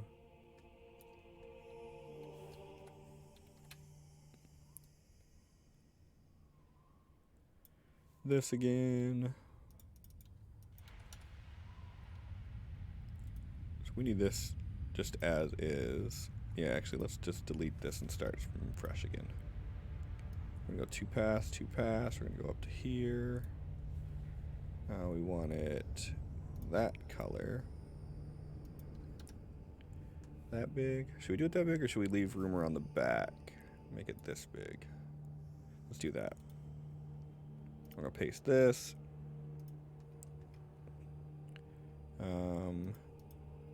And we want this to be above that, so it's nice and clean. And then for this guy, we're gonna duplicate it, and we want the roof line to be running like this, so the water runs off and not in the main area that you're gonna head up.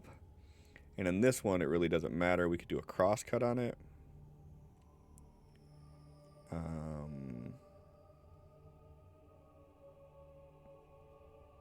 Do a little tower, a cross cut.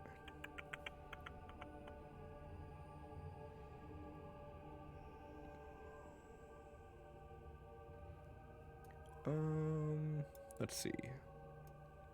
How is this gonna look if we do it like this? And then we add that, put it above that, and then we duplicate it.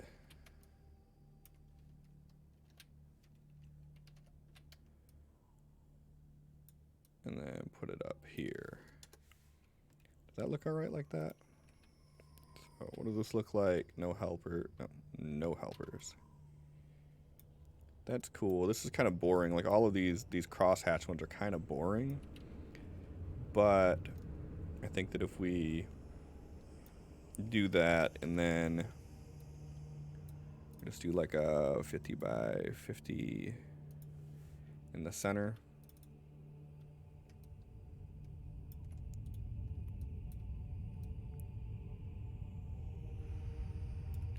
We can get away with doing that. And then on this guy,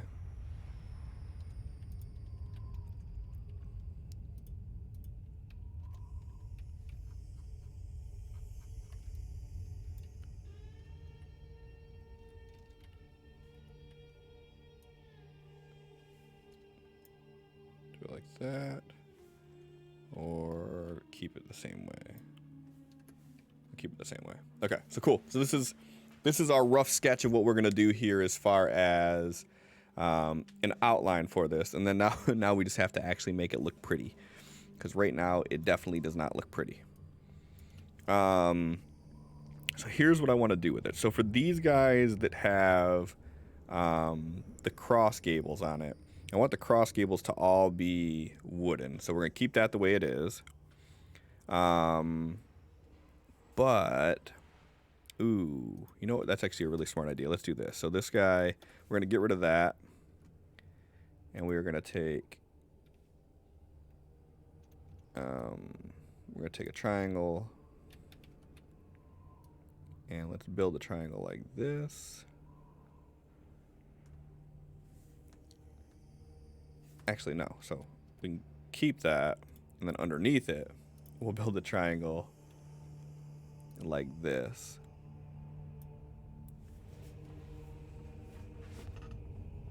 Bakur! How are you?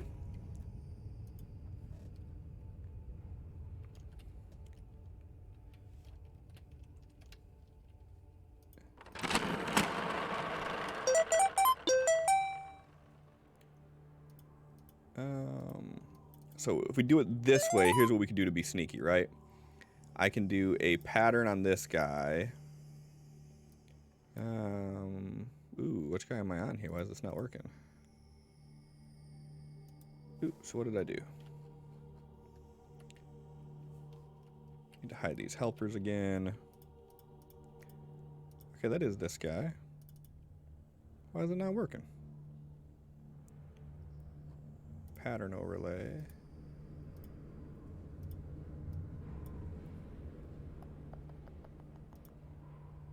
Is it because it's underneath everything? Yeah, that's why. So what this is eventually going to be is it's going to be a city map.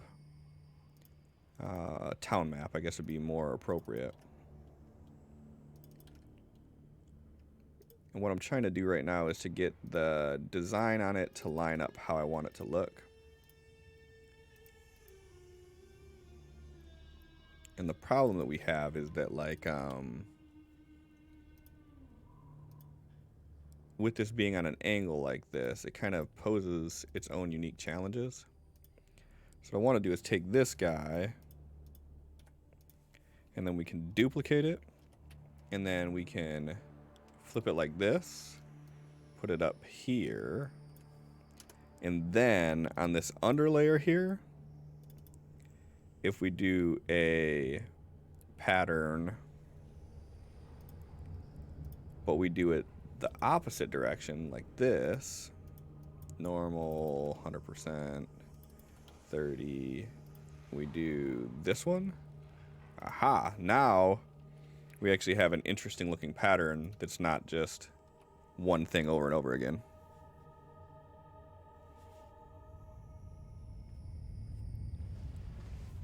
Use Illustrator for it.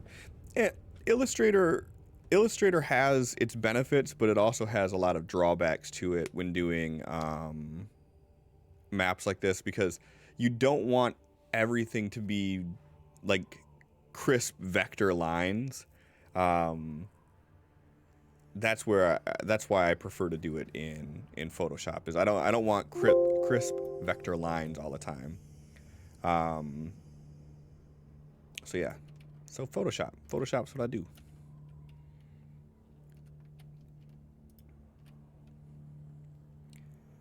And then we're gonna do the same thing with this. So we're gonna draw from here to here.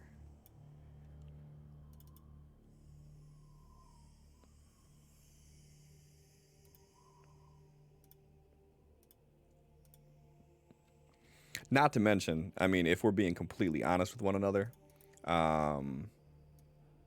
I'm not the best with Illustrator. I'm way better with Photoshop than I am with Illustrator. I got like 10 years practice with using Photoshop, and I have like 2 years with Illustrator. So I'm more confident in my own abilities.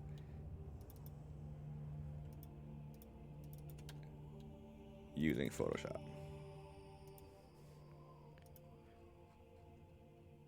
All right, we got that there. What other ones we want to do?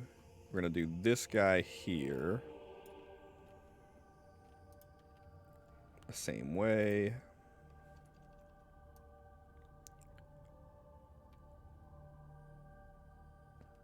Ooh, and this one doesn't have a good snap point to it because of that, so hopefully that'll look right. Looks like it will, okay.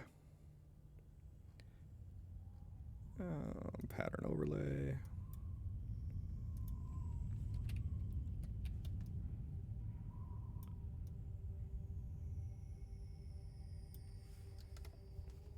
You're better at Illustrator? Am I a graphic designer? I don't know if I would consider myself a graphic designer. At one point in time, I would have said yes to that question. Now, I just dabble. I've been involved in graphic design for the better part of 20 years. But anymore, I just use it to have fun now. Like, I don't really do anything too seriously with it. So I think that I would insult actual graphic designers by saying that I am one. So I'll just stay away from that term. All right, and now what we can do with the rest of this, though, is we don't need to do anything crazy. So we're gonna do a pattern overlay. I think I'm gonna use the more textured one on some of these. We'll just do regular for now, so I don't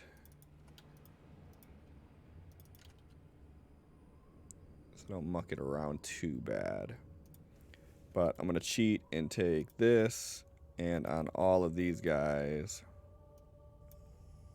that are running the same direction, we're gonna do the same thing.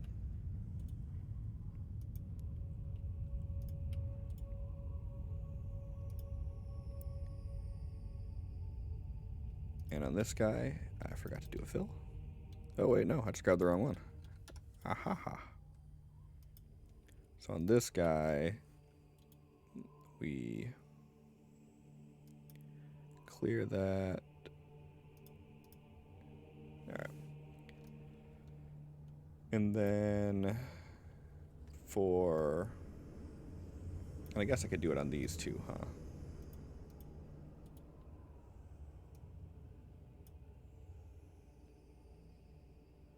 I do it just as a hobby.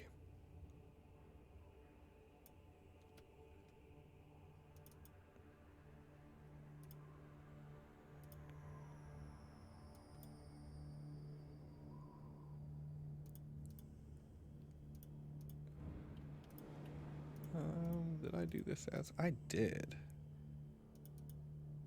Oh, this can make my life way easier. Okay.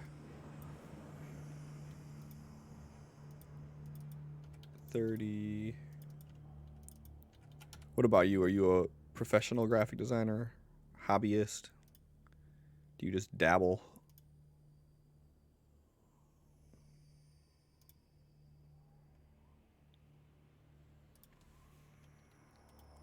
Let's copy this. Paste. And then this layer here.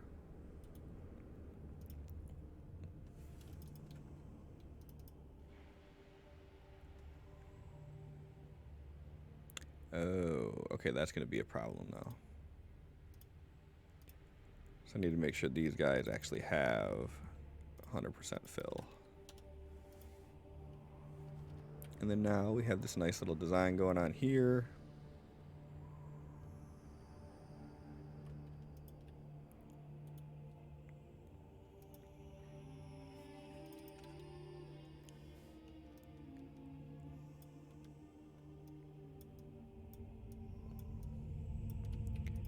And then on these guys, we'll add, not on that one. On this guy, we're gonna add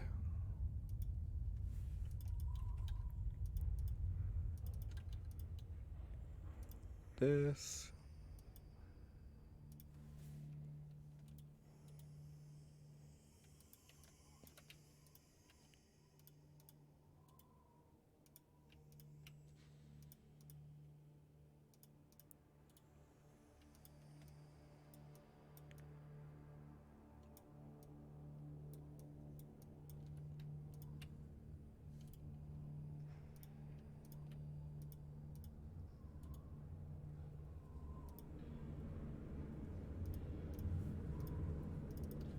All right.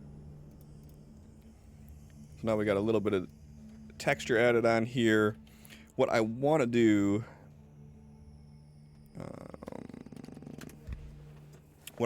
with this is diversify the roof lines a little bit.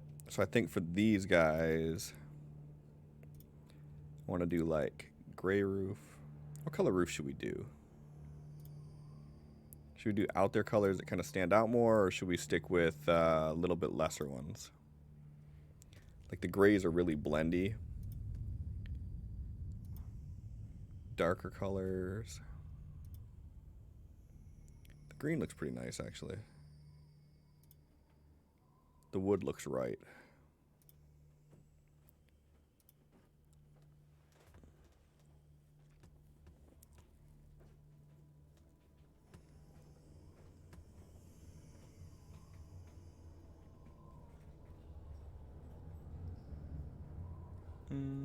Yeah.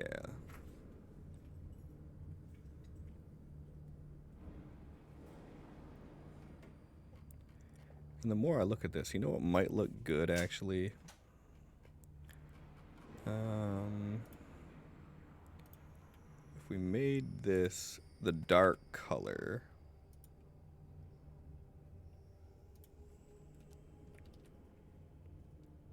but then we did a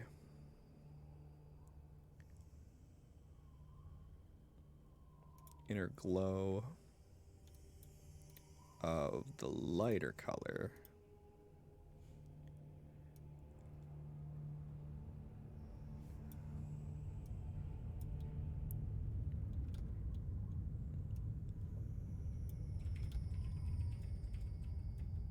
How does that look?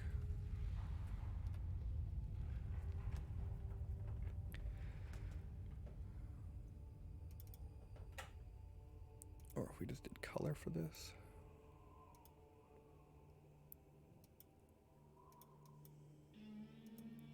No, I don't like it. Right, keep it like that. All right, so we got this.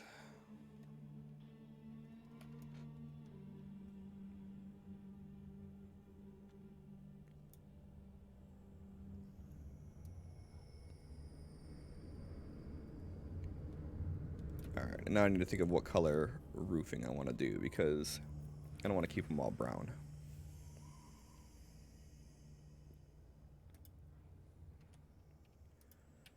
Unless I just do like different do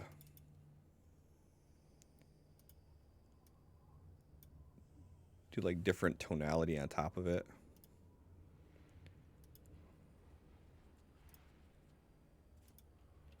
Make some darker and some lighter.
I gotta do it with these ones too then.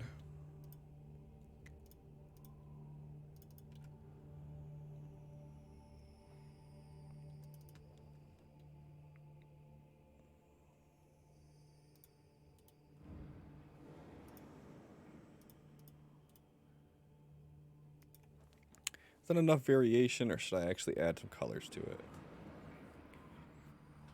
I feel like it's really plain looking just having it that way. Like there's not a lot of visual interest. And obviously I gotta add trees and shit and spruce it up a little bit, but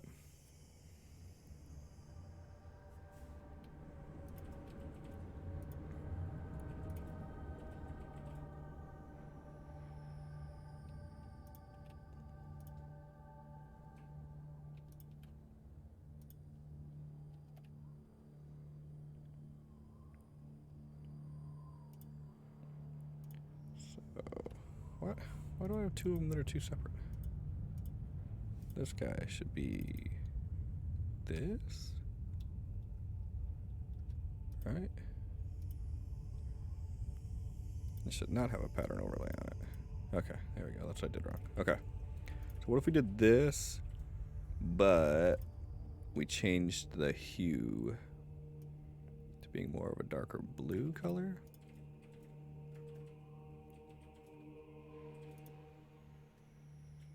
That blue is really standoutish, huh? Holy shit. Saturation at like 20? That looks better.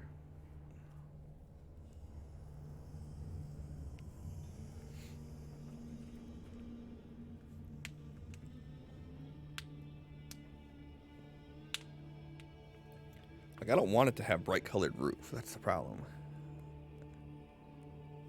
I think the roof should remain like kind of a neutral color.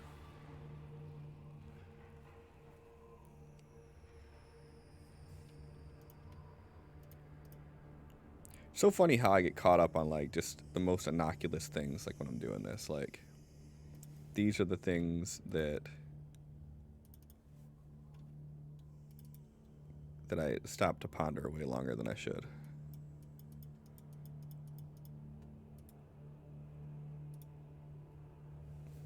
I really like the gray look. That's nice.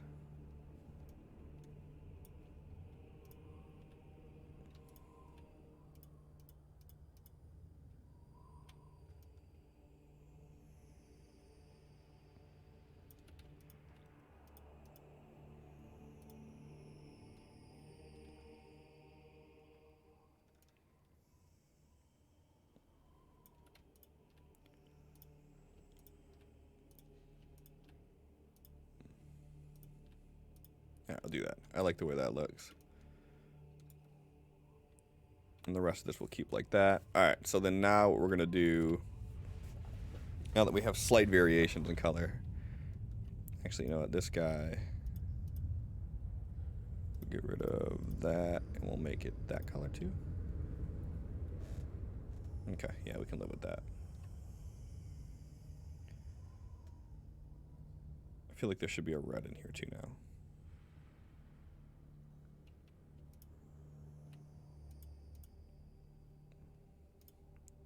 So if we take the same color and we move it over to like a red, how does that look?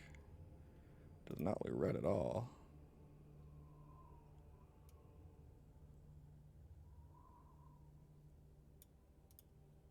How about that? That's a little better. That.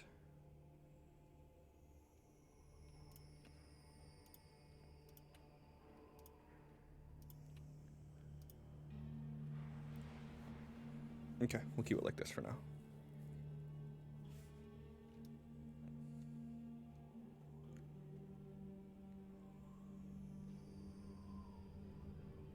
Okay.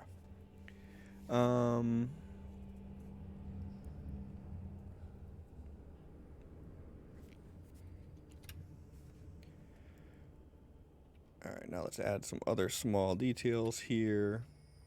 So what we're gonna add below all this, we'll do just in gray. We're gonna just add a staircase.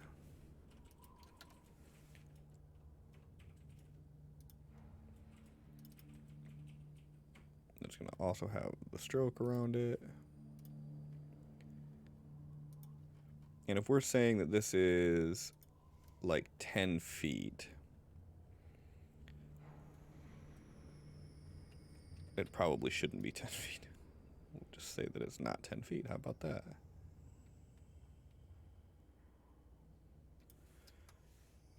So now it's 5 feet, and now I could even get away with doing.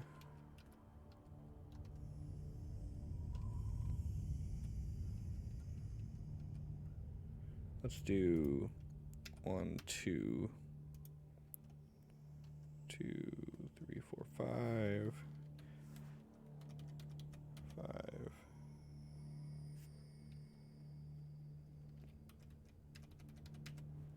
Something like that. Then we'll do 1, 2, 3, 4, 5. Okay, that's cool. So then now this, we have a nice pacing on.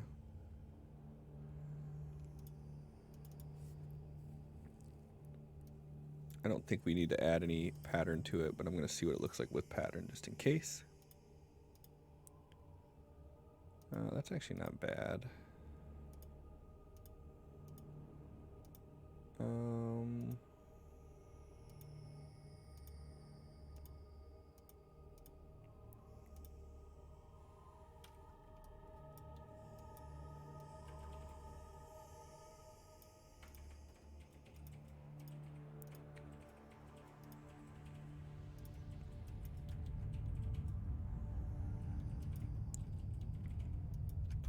%.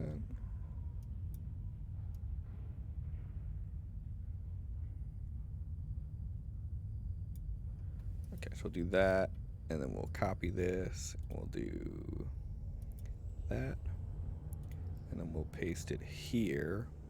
But on this layer, we're going to go in and change the alignment of everything.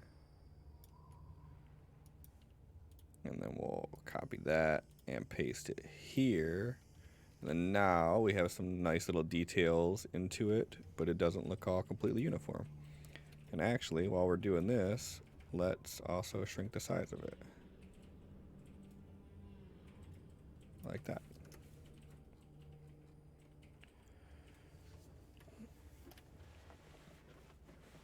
All right, I like the way that looks. All right, let's go into here. And what we're gonna do is I'm gonna also have to recreate my tree brush that I had.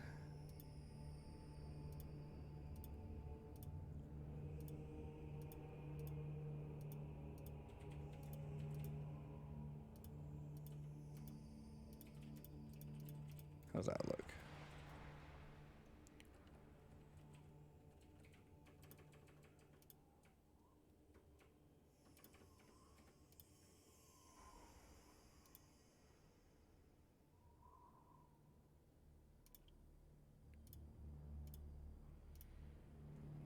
I'll do that, and then we'll edit this. We'll define this one as tree. This, and then we'll come into here. So this is going to be the houses.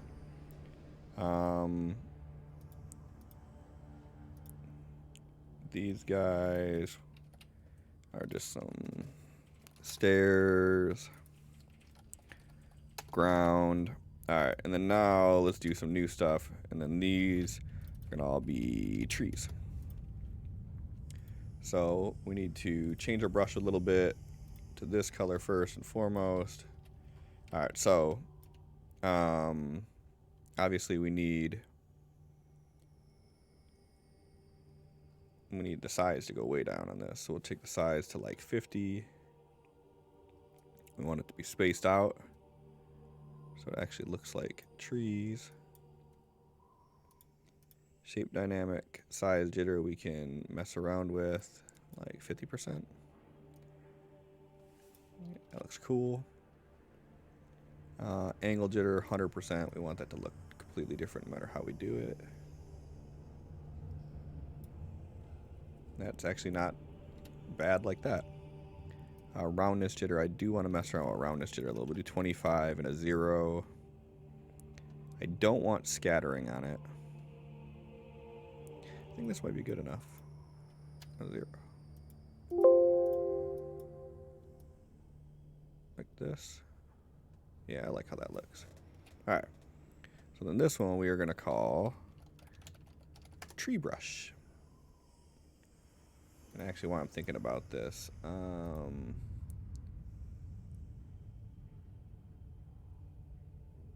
we're good right now.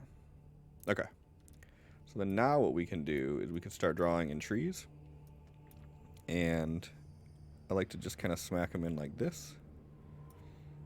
And then to give them a little bit of life, we're going to put a stroke on them. And then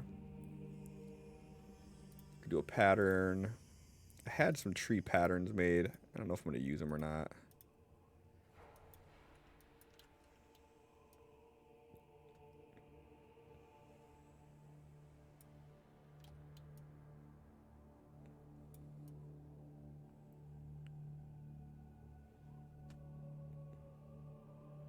Doing stuff like that's not terrible. These are the ones that I used before for like the add like the roundness effect to it, but I don't like the way that looks right now.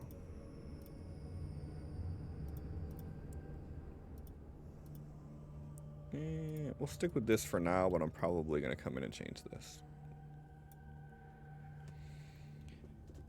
But we could do this, but then now we can actually just kind of go in and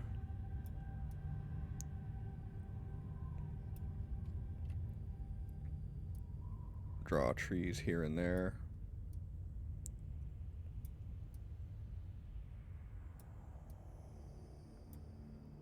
And the brush itself is good enough that we could actually put in little dots like this. And just in themselves, they're going to look like trees without needing to do a whole lot of extra effort to it.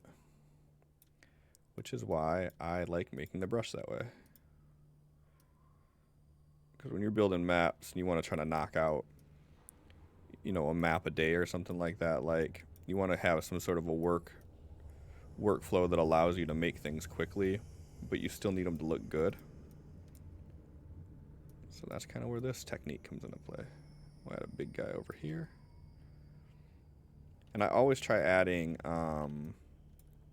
things off screen when I'm doing maps like this, because it makes it feel like it's not just like this isn't just a self-contained area, like there's things that are going on outside of it. I don't know if that matters to anybody else, but to me it does, so that's why I do it. So something like that, so that way it doesn't look too patterned out. And then we can come through here, drop the brush size down a little bit, and we could add like, give the trees like this. We'll put this under the house actually. We'll do some shrubs. And then that way, like, we could come through here and add this. And we'll do the same stroke. And pattern, we'll do the same pattern, but we'll do it smaller. We'll do it like 10%. That works. We can start adding some bushes in here.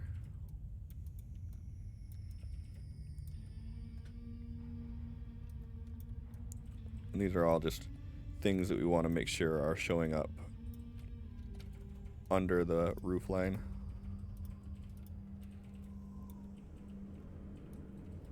And even if we have one that's like this, it doesn't show up underneath the roof line. At least then we don't have to worry about it potentially overlapping.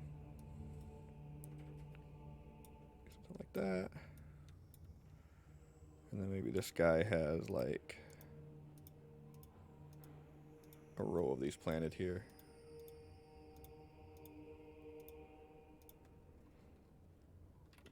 Like that. It's nice.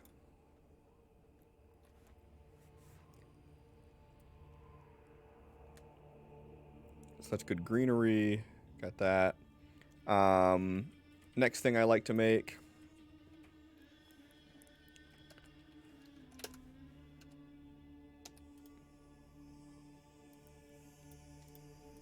are rocks.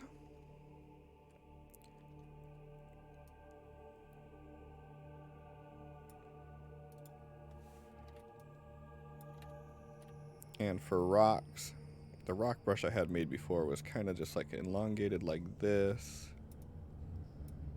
And then just with a little bit of extra deformity up to the top. And then again, I'm going to call this rock. And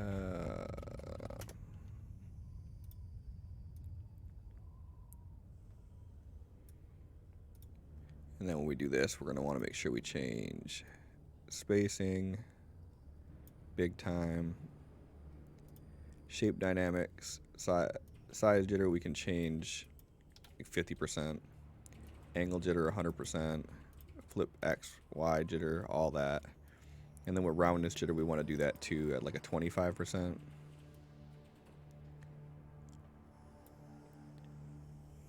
And scattering we do want on for this one. And this is just so you can get away with doing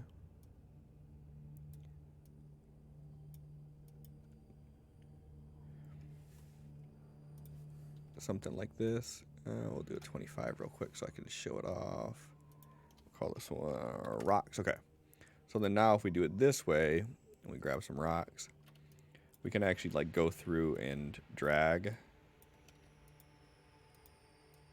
And it'll automatically kind of place clusters of them. And if they get too close or you don't like it, then you just get rid of them. And actually I'm doing this on the shrubs layer right now, which is a bad idea.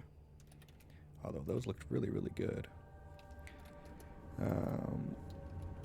Rocks. Put this underneath. Instead of calling this shrubs, we'll call this underclutter.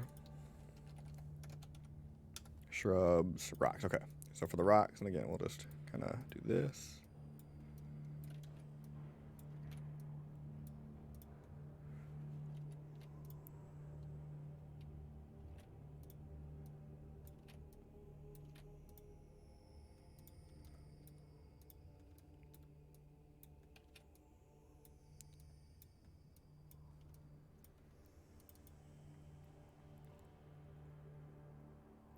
And with the rocks, the really nice thing we can do is we can just immediately put a inner shadow on them at that 120 degrees that we wanted at.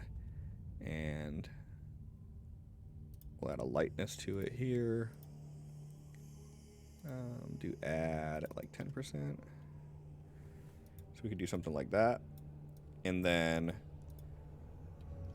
we automatically have the depth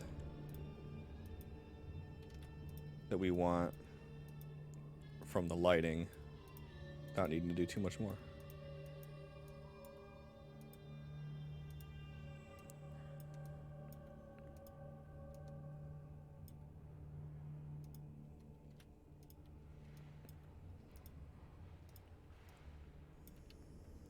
All right, so we got that.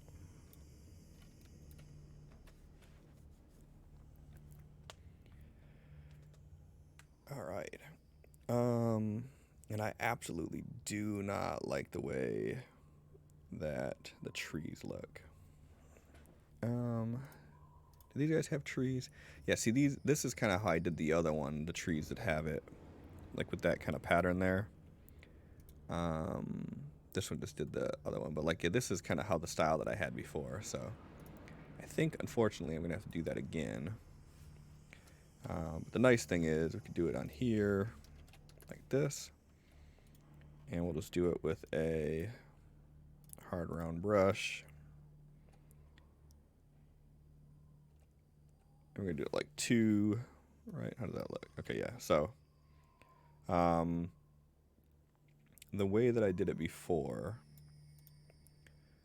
was, we'll just do it like this for now to make it easier. So this is 50 by 50. We want this to be 0, and we want it to be a stroke. Okay. All right, so this is how I did this before when I did it. Is I kind of did predetermined rings. Because most of the maps that I make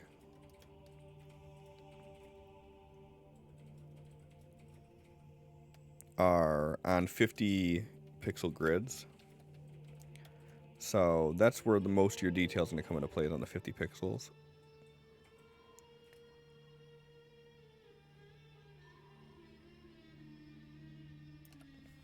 And then I'm going to go up by 100 here. So 250,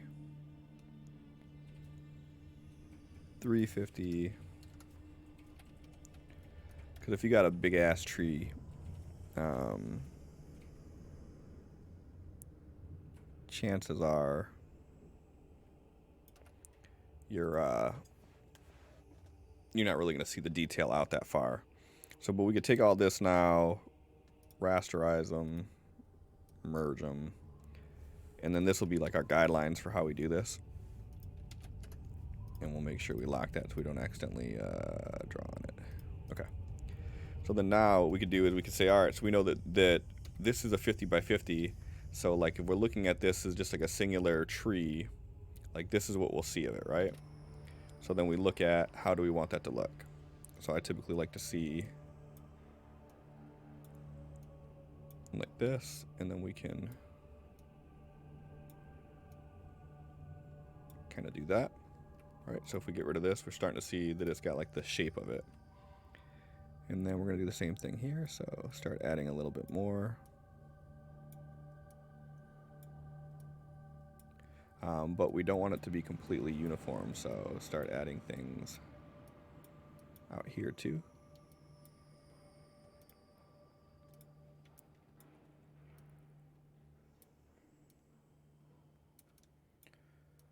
And the great thing is, like, it doesn't have to be super neat or anything like that.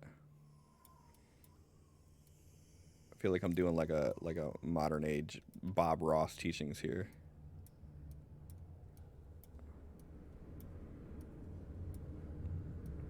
And the thing that I would say to try to avoid is just like if you start seeing areas where you're getting like repeating patterns too much, to get rid of it. And I think what I'm going to do here is I want to make a repeating, a tileable pattern rather. So I think this could be the last layer that I do. And the other thing that I'd say is important too is that, like, so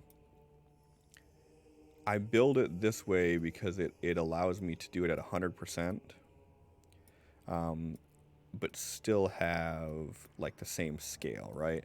So that's why I'm trying to do all of my lines around the same size. And that's just because if I do them all around the same size, I can keep it at 100%. And if I'm zoomed into just a smaller tree, you're only seeing this portion of it. But if it's a bigger tree, you're seeing all of it. But then that way you don't have to worry about needing to resize it or anything. It's already ready to go. The thing to keep an eye on too is don't do any kind of shapes or anything that are super identifiable, because when you're looking at these, the patterns start to show really easy. So you don't want there to be something that just kind of stands out. Like if there was like this shape in here, like that would stand out every time.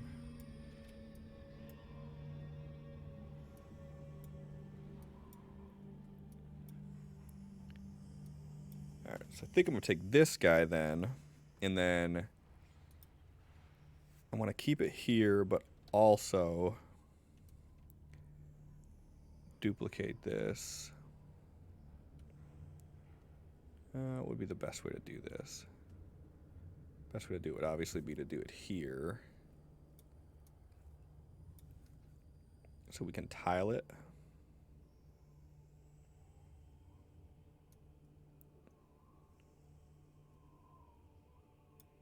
Actually, isn't there a function I can do to do that? Filter.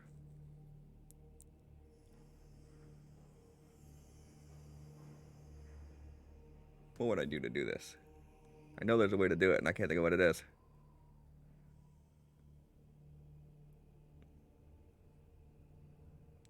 I don't think it's tiles. Is it? No, it's definitely not tiles.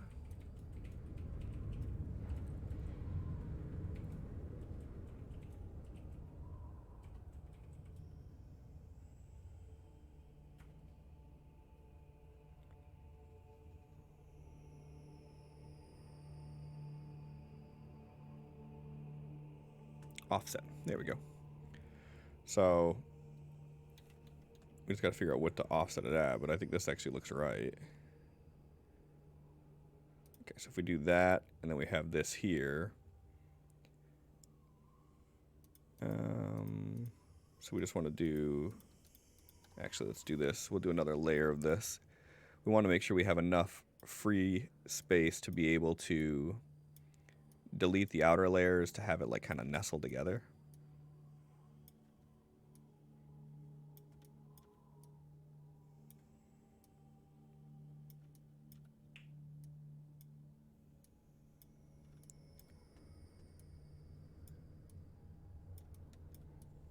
And that'll make more sense in a minute here.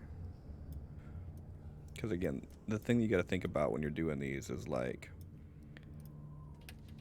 look at the size of these trees, like that we're going to be using this on.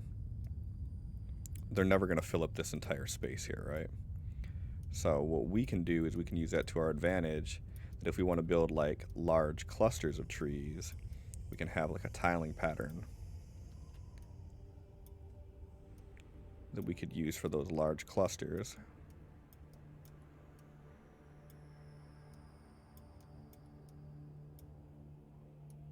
To again give us good results, but without needing to duplicate efforts too much.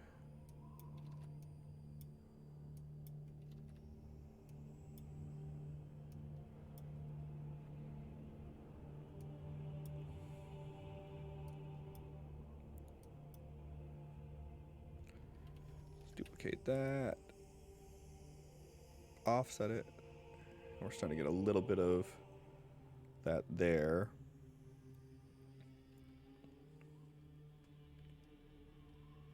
And actually, we could probably just use that to do this then and go.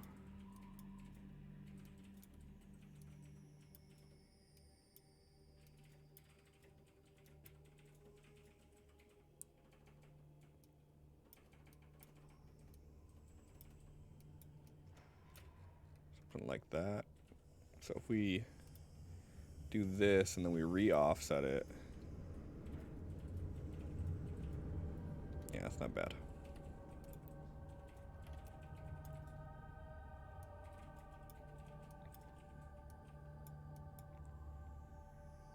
I'm just trying to keep things away from the true edge of this. So then that way I don't have to worry about repeating the pattern on the top part. Yeah, let's do like a little V there.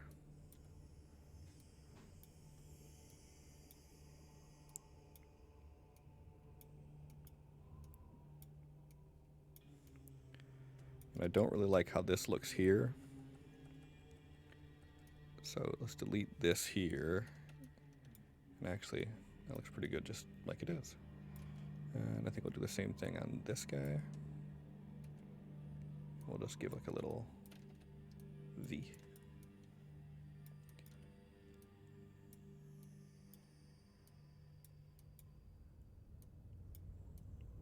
Come close to the edge on this one, but not actually hit it.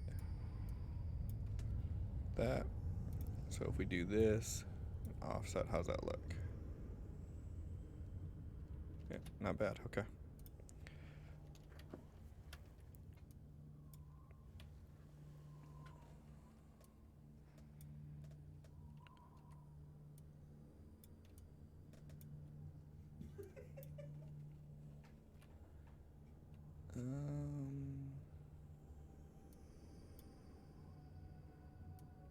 Okay, so we could take this guy now, which again is done in this color, and we can edit, define pattern, and we're gonna call this tree. All right, so now come back into the trees, and we change it to this tree pattern that we just made at 100%. And now what we can do is do something like this. So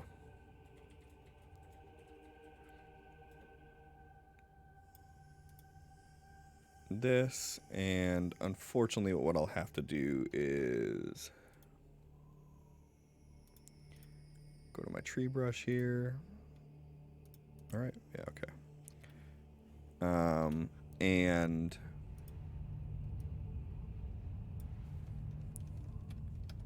we'll delete all the trees. And the reason we're gonna do that is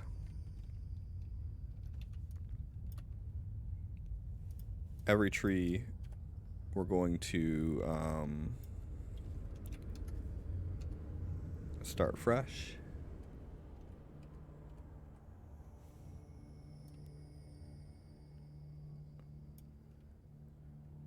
And then we are going to paste it. Nope, nope.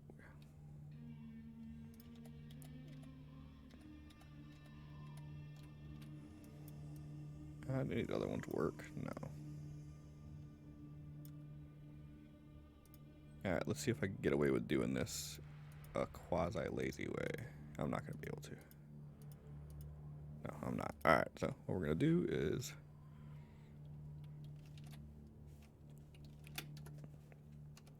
we're going to just build it again. So we want a nice tree here.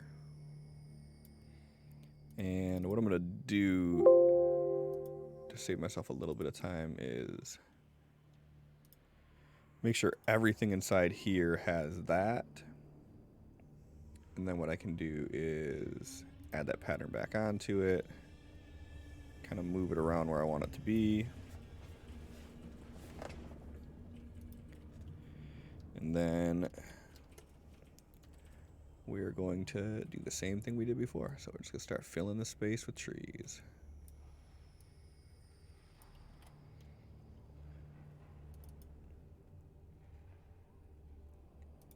And if you plan it out good enough, you can try to find an area where like this is right here. So we could actually save ourselves a little bit of time by adding a tree like that.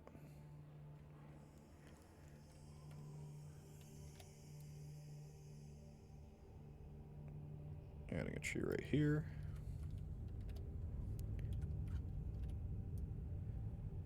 Adding a tree right here.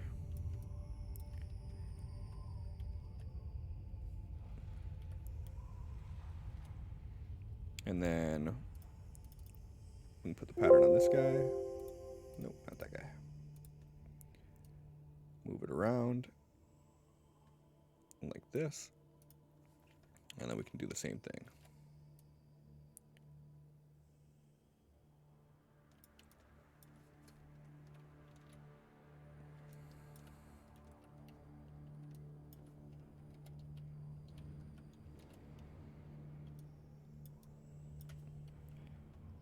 And I know it doesn't seem like there's a huge point in doing it that way, but it saves you the need for making 100 layers when you could only make maybe 50.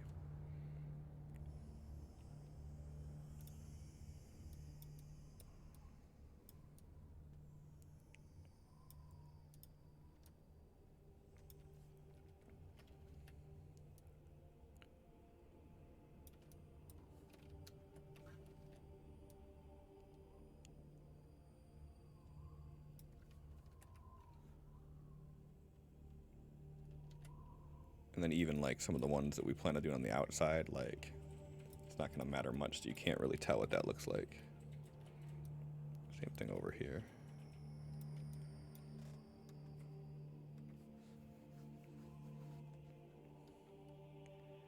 And I think we'll do like a couple more here. So we'll do one here.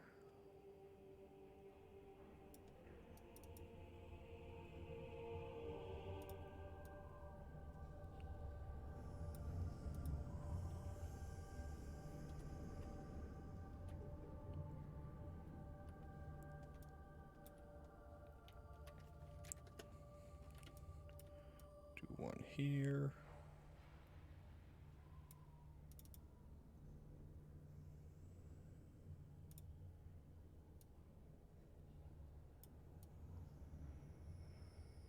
And by offsetting the center point a little bit too, you can kind of fake the shape a little bit better. And let's do one over here too.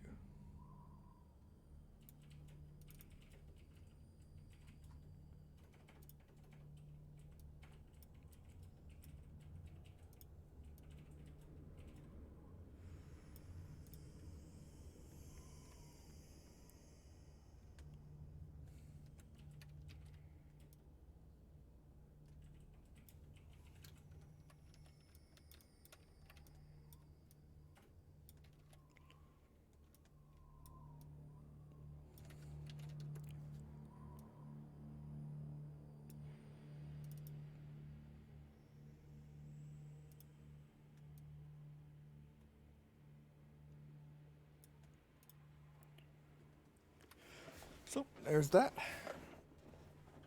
And because we did the stroke on the outside here, what we could do actually, if we wanted to butt like two trees up together like this, we could do that. And then take the pattern. And what we could do is we could put like the pattern starting like over here. And then on this guy, we could rearrange the pattern to something like this, so they look like they're kind of butting into one another, or we could do it where they're fighting against one another like this.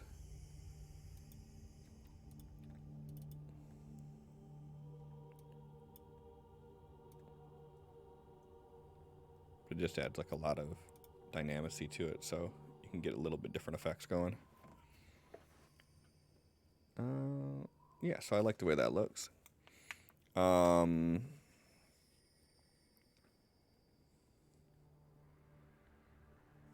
Yeah, I like the way that looks.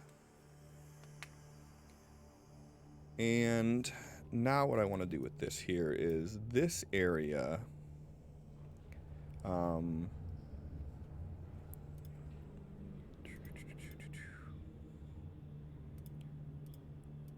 do it right above the stair layer here. Let's save it real quick. So this area right here, and I could probably get away, honestly, with using this tree brush in the rock texture. But this area, I want it to have kind of like a wall around it. So like, I want to do this in like sections, because there's really no curves in man-made structures of like the medieval times. Do something like this. And then we can take this guy with a stroke.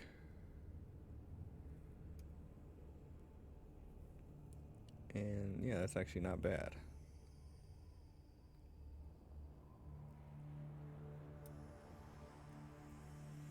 Yeah, we could do the same type of thing we did with the...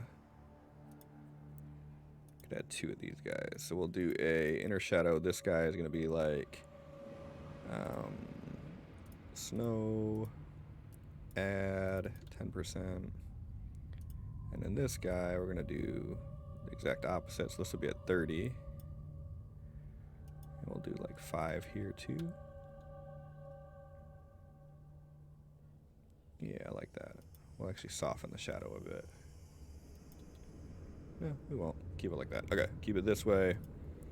And then for the shadow, it's going to be 30%. And it's going to be this color to keep it all consistent.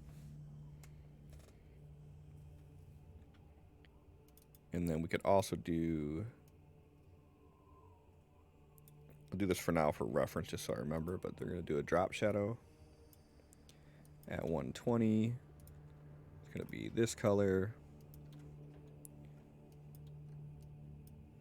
Something like this, right? So 20. No, 20 is too much. 15. And we'll stick with 10 for now at 30%. And this will give you an idea of like how the shadows are going to cast on here. And what we're going to actually do when we do this is we're going to map all of the shadows together into one shadow layer, which is going to make it look a lot cooler. And then with this guy here, what I want to do is I actually want to take the grass layer and delete everything up to here. Like this is kind of the border for it. So that way it doesn't look more like a grass border. You could tell it's like a man-made border. And I'll just take this whole area out here too. And then we can grab... we're going to take this and we are going to delete that. Delete that. And delete that. Alright, cool. So now we just have the new ones that we made. We know that we did this color for the dry dirt. And we did it at like, I think 50. And there we go. Now we can just cut this back out here. And actually this one kind of like butts up perfectly to here. So let's go ahead and do the same thing here. We'll actually start off here. And we'll go outward. Yeah, it looks pretty good. There we go. So now we got like this clear thing here. And if we wanted to in some areas, we can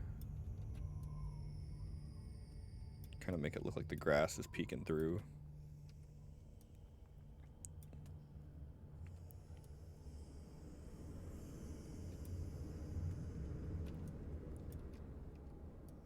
Like some areas that they can't quite 100% tame the grass in. Like that. I think that adds a little bit of nice realism to it too.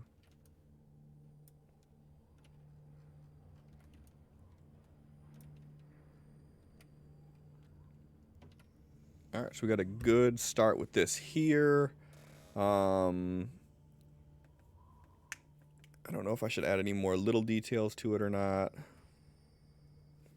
Actually, let's add one more little detail that I think could be nice. Let's go ahead and let's do this.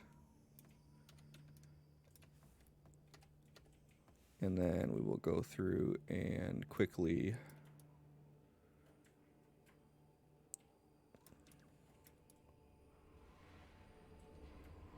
go over it all like that. And just add some like imperfect grass areas back in, kind of like what we did with the fence. Just areas that don't necessarily get trafficked as much.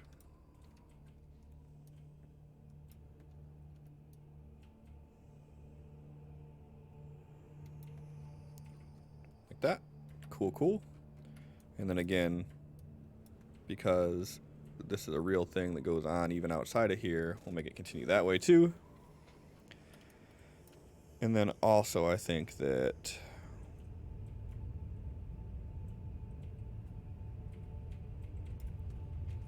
this area here should probably be like purposefully cut clean.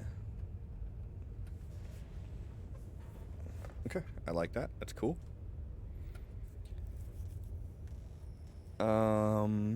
Let's grab this. Go back to our rock brush.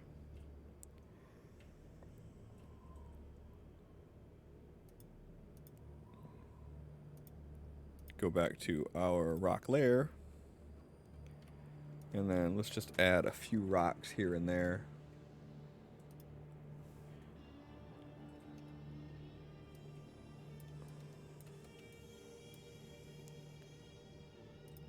This, the bad part with using scatter is that you get stuff like this that happens, but obviously you can overcome that by just a little manual manipulation of it all. Sometimes you just have to keep clicking until you get it how you want it. That one would have been perfect, but it was a little bit off. That I'll take.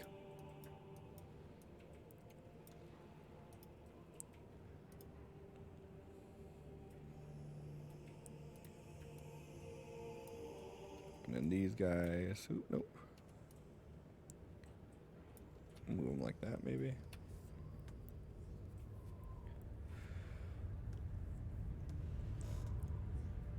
And then another thing that I did before with some of my brushes, but I haven't done it recently with it, is to like add patches of flowers in.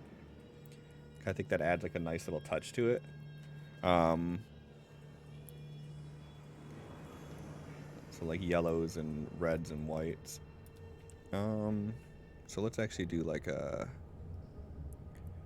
pale yellow, or how does this color translate on here? It's not bad. Okay. Create a new layer, and we're just gonna do hard round, and we'll customize it to have spacing. We want far spacing. We definitely want a size jitter of about 10%. Angle jitter doesn't matter. Roundness jitter, we won't do that. Now scattering, this is where we want to do that. We want to scatter it on both axes. And we want to increase count like this, and then increase the scatter. Count jitter will increase to like 10%, and then we'll drop this down. We're not seeing a lot of them clustering together. We want something like that. What does this look like if we drop the size down to really small? So here we go. So we're this cluster that's going on here, we don't want that. So that's kind of where the spacing comes into play too, something like that. And then what we will do is we will do color dynamics.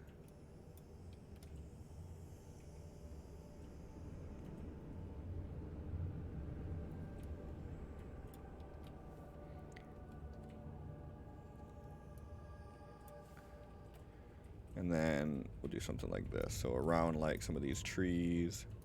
And this is kind of stuff that you can actually do, like if you wanted to make it look like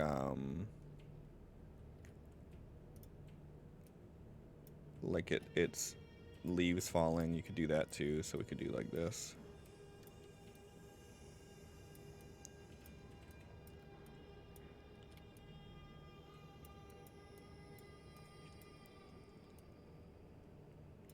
And how much attention you draw to it is up to you, because like with me just leaving it like this, it's just a little detail. It doesn't really call much attention except for over here.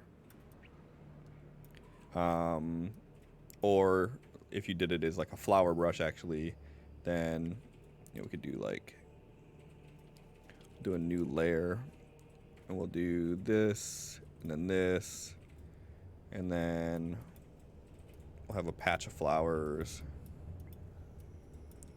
like over here, like all of these are flowers. And then we could actually do a stroke on this. I would do like a 1 pixel stroke, and then that calls attention to it, and then we could just move this underneath the rocks. And then you could have like an actual flower field you're calling attention to, or if you don't want to call attention to it, I actually kind of like the way that looks a little bit more. Because if we do it this way, then we can actually put them like in more areas and it doesn't become too overpowering. So like this area doesn't have any of the greens, so let's actually put some of the reds along here.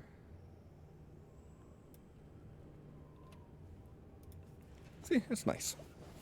And because we didn't add the stroke to it,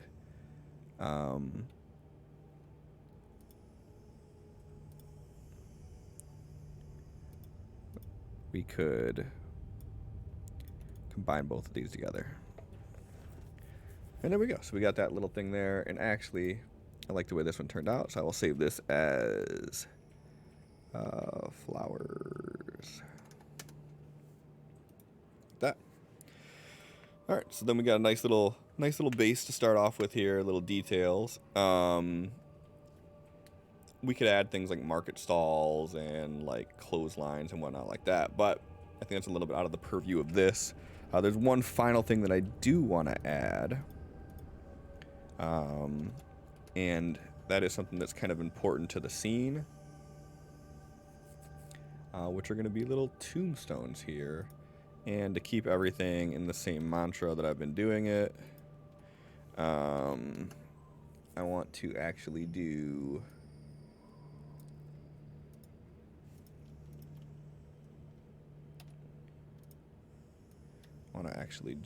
a brush like that, and I actually don't mind it having a slight roundness to it, as long as it doesn't look like a pill. Like I want it to have that kind of, yeah, I can deal with that. So we'll take this, and then we will edit, define brush size.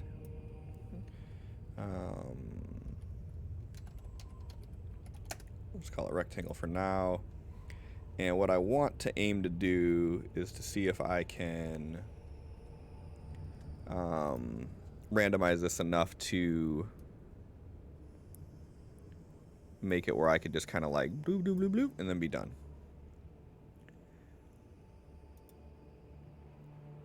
So size jitter, we don't really want much of a size jitter, so maybe a 10%, 20%. Yeah, something like that's good. Angle jitter, we do want the full gamut, so we can just kind of pop these guys anywhere.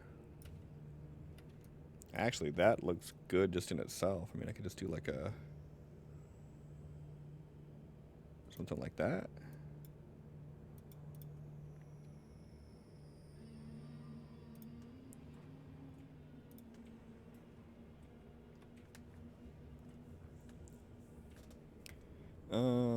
Or would it not really be like that? Angle jitter.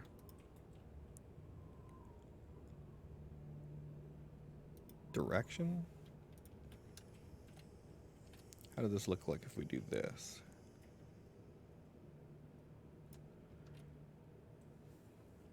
So we do angle jitter 0, 5.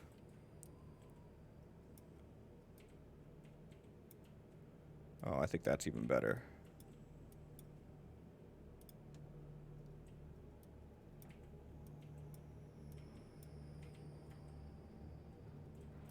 Something like that. Yeah, I think that's better. That way there's some uniformity to it, but it's not perfect. Cool. So we're going to take this. We want these to be this color. Actually, you know what? That was good practice. Let's go ahead and actually do it for real now. And we need to definitely put the stroke on this so we can see what we're doing. We need to bump it back up to 2.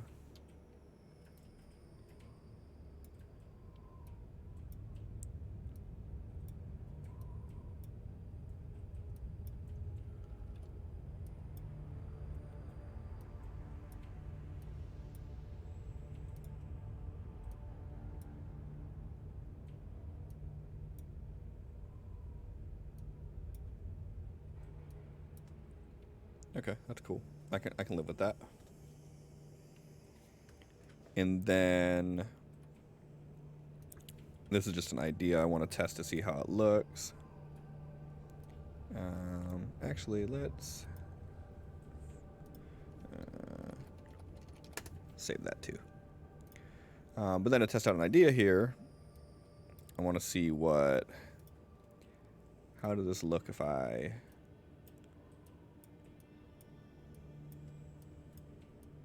Should we do that? No. No. Okay. So this is pretty much how we want it to look on the surface.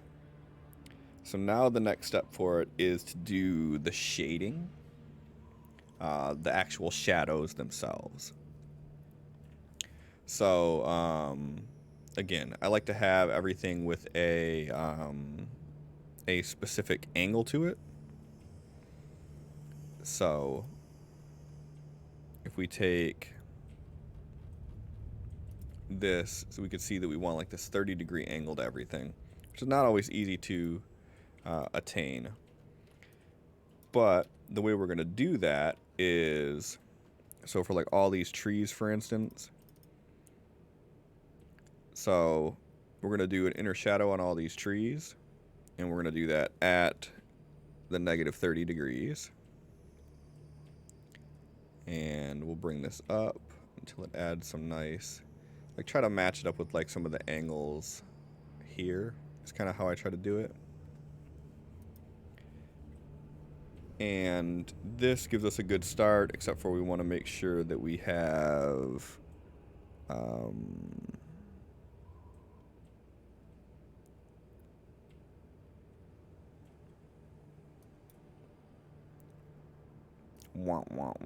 All right, what we want to do is, I'm going to go back into here.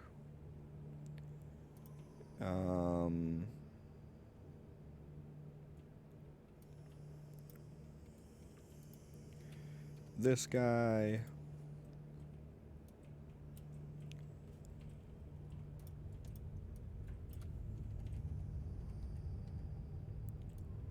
Let's actually flesh out this whole thing. Same thing here. Flesh out this whole guy. This whole guy. Anywhere there's like these perfectly round edges. We don't want to see that. Same thing here. We're going to flesh out this whole guy. Like that. And then now I can take this. Take this and move it back to where it was, which was here. Alright, so then we're going to do the same thing on this shit. So, take this guy. Flesh this whole thing out like so. This guy. Anywhere that we see these hard lines that are, you know, not gonna actually work for the shape of a tree. Do that, and then we can take this whole group again, move it back to where it's supposed to be.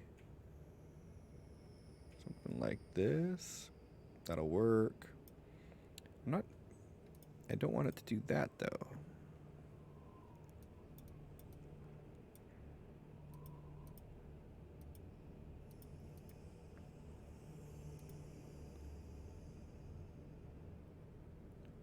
Okay, there, it updated on that one then. Okay. So then now we got something decent here, except for that one looks kind of booty, but we'll deal with that.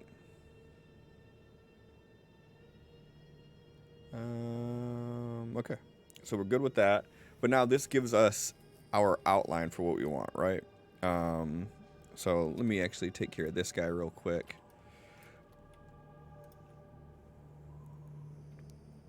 We're going to do this. We're going to clip it to him. And then we are going to just draw like so. And we are going to do color, right? Or darken.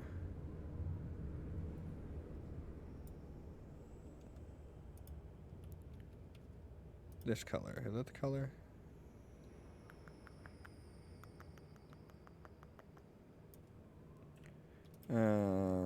I guess we're going to take this out of here.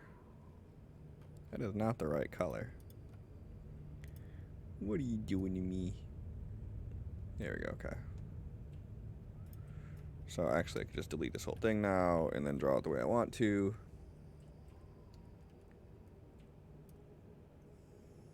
Do it like this. Okay. And then I'll put a stroke around this. And then these two can go underneath the tree layer.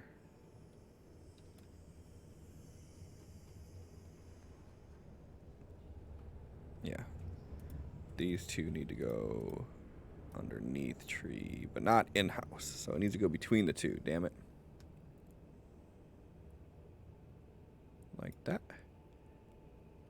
Nope, that put it in there. There we go, okay. Okay, that'll work. And actually, if I want to be super sneaky about this, take this and do layer mask hides effects. Do okay. We're starting to hit memory limits here because things are starting to disappear. We're gonna take this guy. We're gonna put a mask on it and hard round brush. And now, if we mask this out, if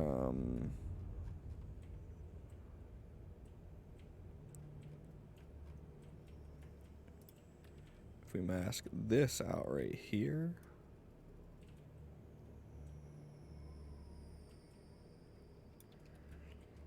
we can get rid of that hard line between the two. And then we got that same blended look we had before, but we got our shadows back. Okay, cool. So I did all that. So I can now do shadows. So I'm pretty satisfied with the trees and everything now. So I'm going to take all these layers and just merge them into just one layer of trees.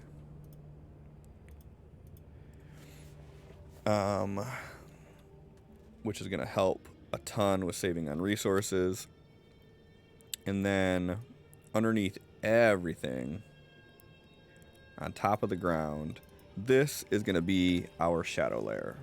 And how we're going to do the shadow layer, let me grab the tree brush again, is we're going to draw everything at the same extent as the angle that we want to go with. But we're going to draw it all in this solid color right here. And we can embellish it any way that we want to, which is the great thing about doing it manually like this, is that we can change the shape of how it looks. We don't have to stick with the same shape that we see on here. We can change it at different angles slightly. If there's like a really tall tree, like if we wanted this, any of these is a good example. If we wanted this guy to be a little bit taller, we could do it like this and push it out a little bit further. If they're a little bit shorter, then you could have it like this. But we're going to do everything just like this. Similarly, like we can go to where these rocks are, and if we want to draw a little shadow under these rocks, we do it like this. We can add shapes that you don't see, because again, you're looking at this from a top-down view, so there could be other shapes that you don't see on these rocks. And then obviously some of them, like this guy, is in the shadow, so we may actually want to bring this up above the underclutter, like that. Because what we're going to do is we're going to drop this down to a 30% opacity so we can have a consistent shadowing, and that's how it's going to look. See, it doesn't work for this then.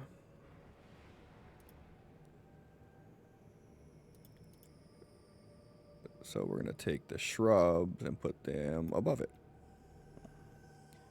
No, we want the shrubs there. Yeah, okay, cool. So then we can stick with the shadow, and again, we can just kind of come in here and do this. And maybe these are like more like triangular shaped. So we just draw the triangles in. We're just trying to keep that like 30-degree angle that we did initially. We want to try to keep the perspective of that when we're doing these. And by doing that, we can do cool things.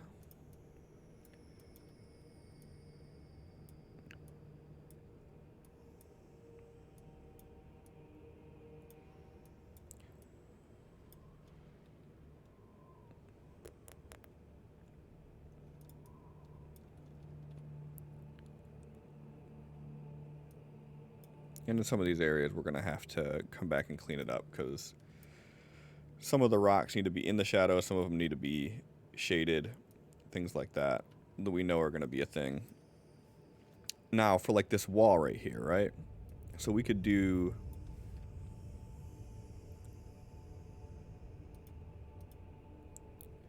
Alright, so...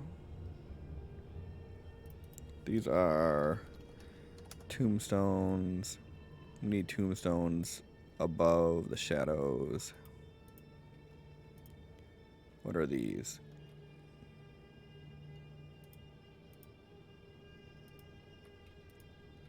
Okay, this is not anything. And then these are the rocks. I guess we could put the rocks above the shadows, and then we'll shade in the ones we need to shade in.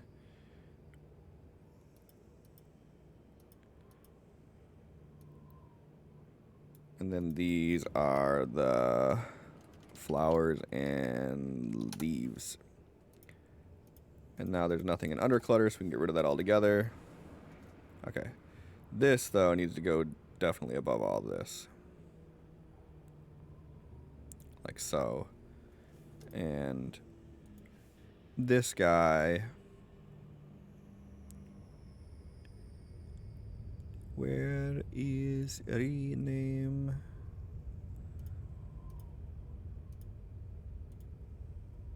I want to rename it. How come I can't rename it? There we go. This one is going to be wall. Okay. And now the neat thing that we can do with this wall, though, and let me make this purple so I know which one's that. The neat thing we can do with the wall is, because we know that it's going to be at this angle, is that we can do things like this.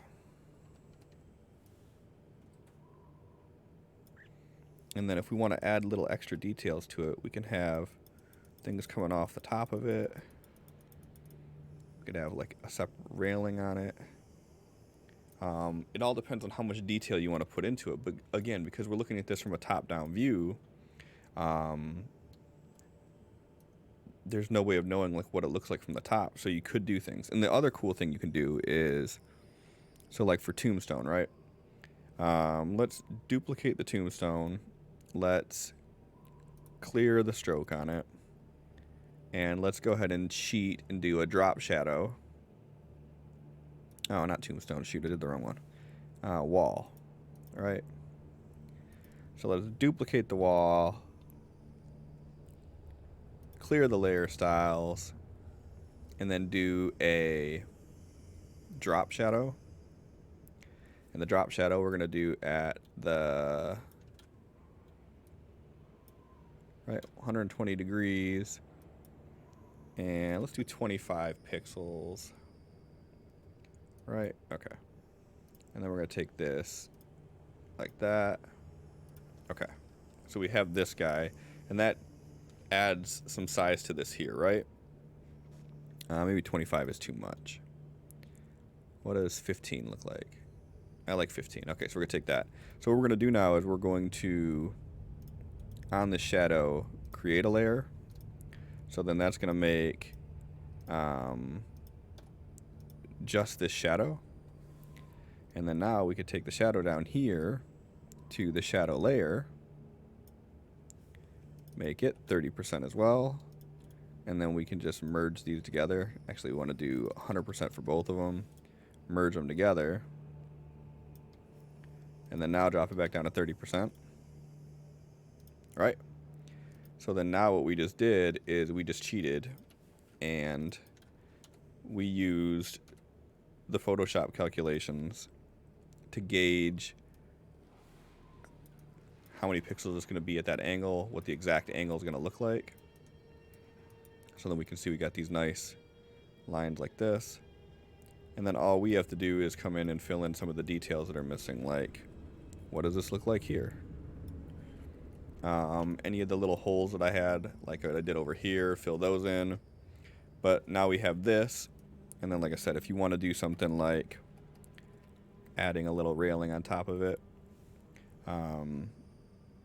you can kind of just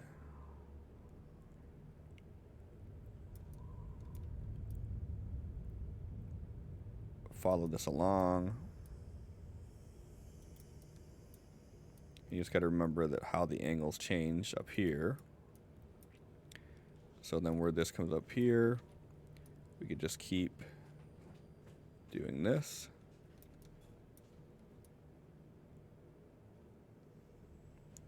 And then we can add that there. And then we can go back and add details to it if we want to. And it looks really hard from this angle because of the fact that we have at 100% opacity. But as soon as that opacity drops back down to the 30%, then all of a sudden it doesn't look as hard. And you have much softer lines because it's only about 30% opacity. And these details here that may look a little bit wonky,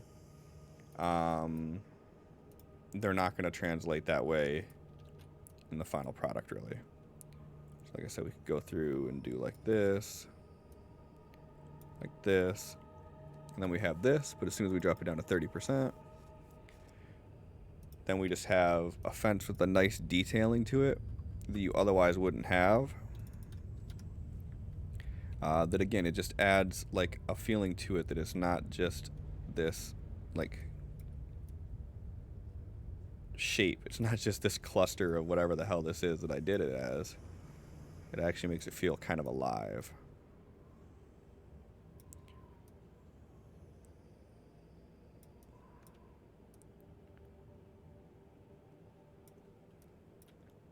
And I like to use a really consistent like color pattern. Actually, I think that I messed this guy up here, didn't I? Because the light would be shining down this way. So yeah, so you would actually see this would start coming up like this, and then you would see it over top of here, and then you would see it kind of like this. So we can make that solid, and then we can go like this. Make that solid. Go like that. Okay, cool. So I like to use similar color palettes, so you know you could tell this is stone because this is stone and blah blah blah. But this is how I like to do the shadows, like this. And then where it really gets neat with what you're doing is when we start adding the shadows to the homes now. So first thing we need to do is in the houses layer, is we know that the light is coming down like this. So because the light is coming down from this angle here, then we know like this part needs to be lit up, this needs to be shaded. So we can go along and we can do things like this. We'll make this guy this color, and we'll fill it 30% because that's what we're doing all our shadows at is 30%. Light's coming from this angle, so it's going to be hitting here. This area is going to be shadowed. And again, because we did this the way we did it, it's not that bad to do. Do 30%, that color.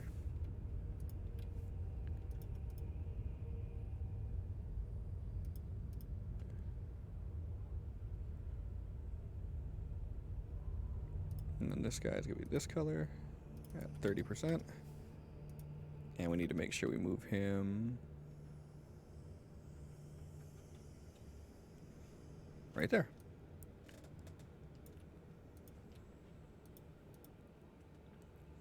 This guy, this one, 30%. And then for these, light's going to be coming from here. So then these two are going to be in the shade. So this guy right here. And this actually is going to make it a little bit more difficult because of how we cheated and did the little things this way. So for this guy, I'm actually just going to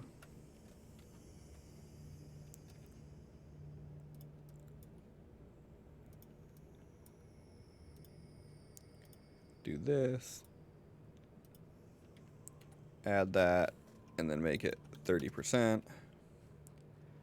And then just to keep it consistent for everything here and not have to have a bunch of different layers for the same thing, we'll do it on this one too. And because we're working with snap, makes it nice and easy.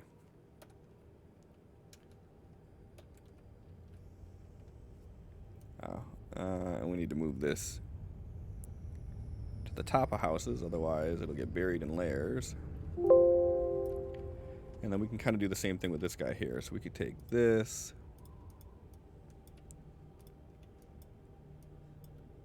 run it like this.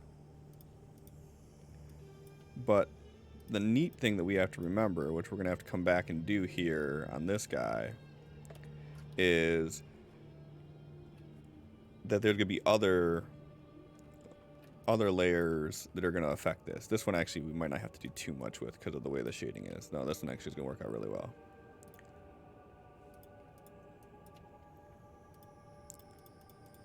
So with this guy, again, because of the fact that this is all just a solid color that we have changed opacity to, we can do it this way.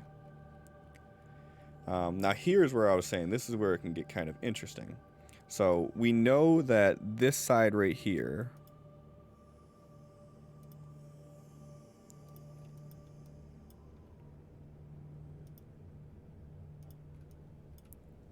needs to all be in shadowed just from the sun, right?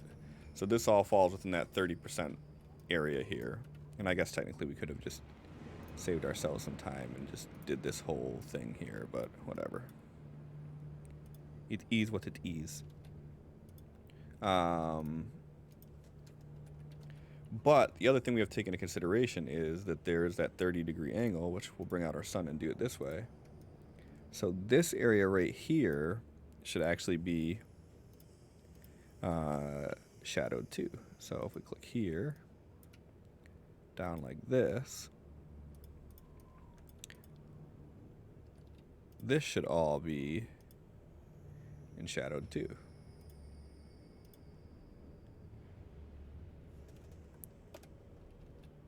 Turn that off. But see, now that we're doing it this way, you can start to see like how this comes into play and how it can become really neat.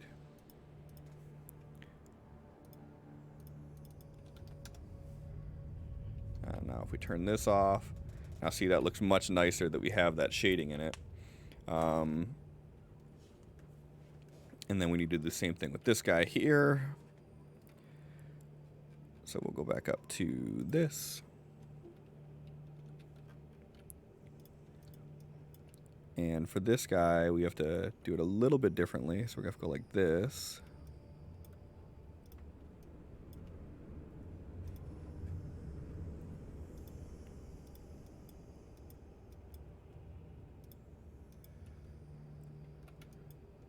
And this guy, we're probably going to have to move a little bit like that so it doesn't bleed over. Okay, cool. So we'll do that like this. And then we can get that shadowed there. But again, because we got that 30%, we want to try to maintain.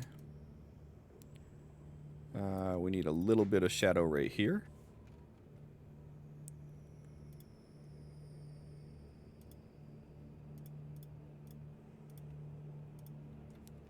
And in my opinion, these little details, when you add things like that, like they might not add much on the surface, but they all start to add up. So like this here. So this area is all going to be in shade. But we also got to consider that this roof right here is over top of this one. So there's going to be somewhat of a shadow on here too. Yeah, so we could probably just take this like this and just add that to it. And then, it's going to break anything? No, okay.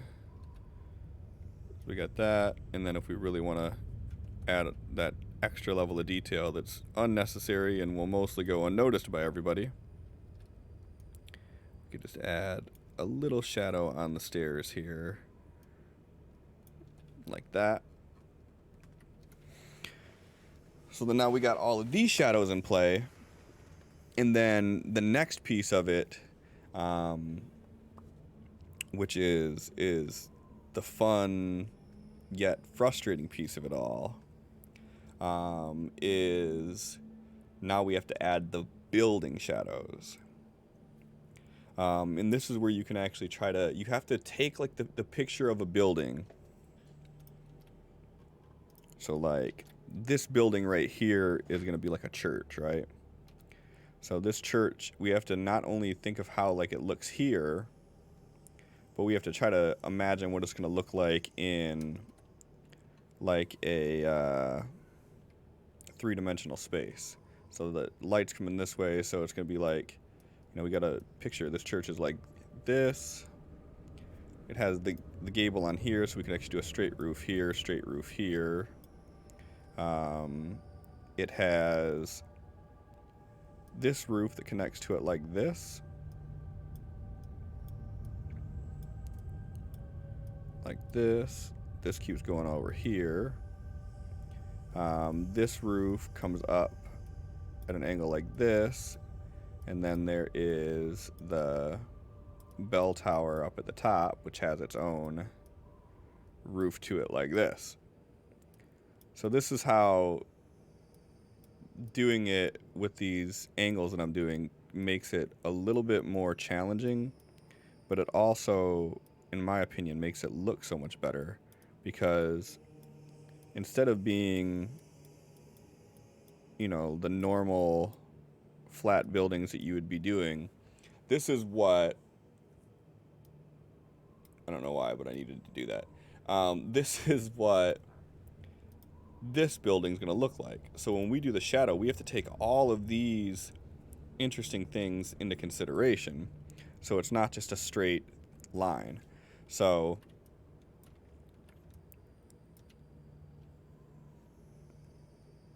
head back down here to the shadow layer. And I'm going to do another layer on top of it. So here's where it gets interesting. So let's draw a rectangle, and we're going to do it with 0. Okay. So we're going to do this, and then we're going to make sure that this guy is at -30. So we're keeping the same line that we wanted to do, right? And then we're going to add it to the end of this here. We're going to stretch this guy out. See, it's not going to work if I stretch it. move it like this until we get to the edge of this. And then we'll do another one like this. Okay, so this is what we have going on here. I'm going to duplicate this and hide it for 1 sec. Because what we have to also take into consideration now is, for this guy, for instance, right? None of this matters. So we can get rid of that altogether. Rasterize this. Okay, get rid of this altogether. None of that matters. So the shadow's going to start here. But we also got to think that the shadow has to go over at some point. So how tall are we going to make this initial shadow? And my guess is something like this would probably be appropriate. Like this. 10 feet.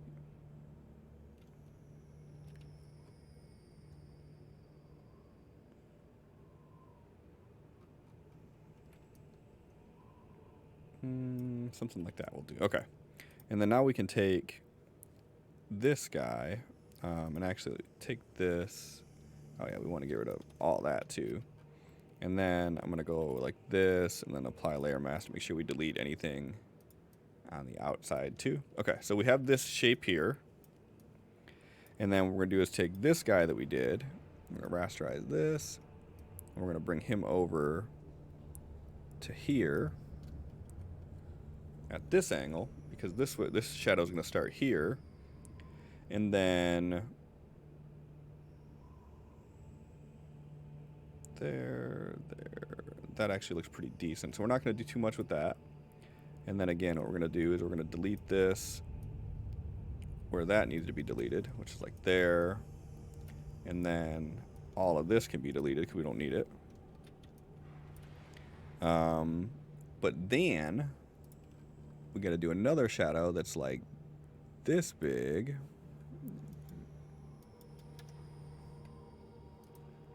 And we're going to make this guy huge, like this. And we're going to do this guy at negative 30 degrees. And then we need to line this up with where this would be. And again, it doesn't have to be perfect on here because we get to control,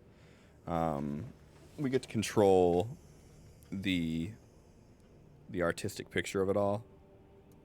But we want it to look fairly accurate on everything. So we'll move this up to the top here. And we'll move this like this. And then we're also going to duplicate it until it goes to here. Merge these two together. And we're going to rasterize that. Okay. And then, like I said, we get to control how we want that to look. So I'll do something like this. And then none of this matters. So we can delete all that. This is all going to join in with it. But what we can do here now is we could determine like this is the center. And we want this area. No, sorry, wrong button. We want this area to be cut out though, because that is the steeple piece of that, right? But we also want to be able to see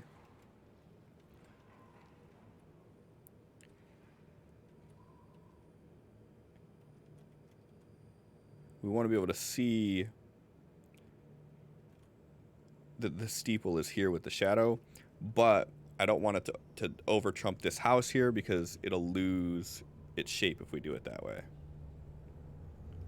So we could do this, and then now we drag this guy back down to the bottom by where our other shadows are at. We can merge these layers together. We can bump this up to 100%. And then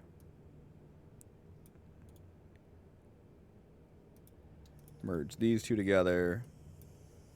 And then Up it back down to 30, and then boom. So now we have the shadow from this building casting on here. You can see the shadow from the steeple. It adds a nice dynamic shape to it all where it doesn't look just square. And yeah, so this is kind of how I like to do the shading in the buildings. And then for things like the wall right here, we'll have to come through and hit that with some shadow. But yeah, so for a lot of these other ones, not really necessary to go too crazy with getting the angle right. So we can do something like this.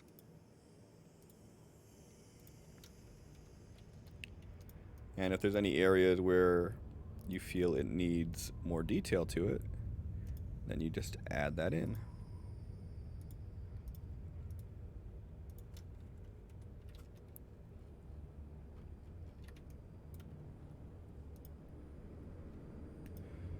The one thing I would say that is kind of to try to do is to like line these up. If these two are lined up, their shadows should be pretty lined up too.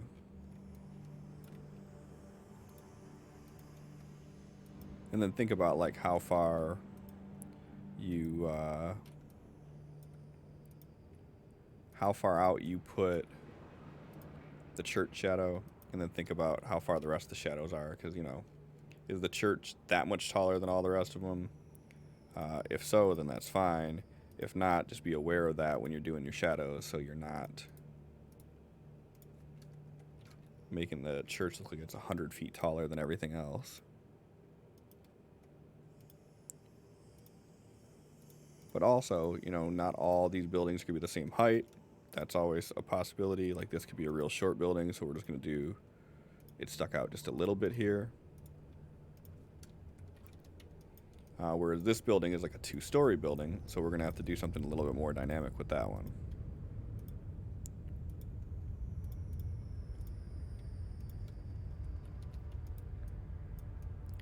This guy too. So this guy, we're going to make it go out like this. And we're going to make it go out like this.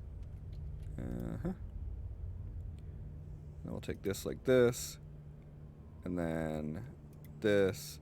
And then like this. And then like this. And then like this. So then we can add that shape back into it. And actually, that's not bad. I don't hate that. And like I said, for this guy, we'll go like this. Then we're going to take it over to like here. Actually, we're going to take it over to like here.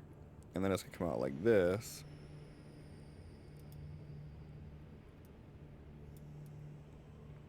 And then maybe we'll take it out to like here. That'll come back into here.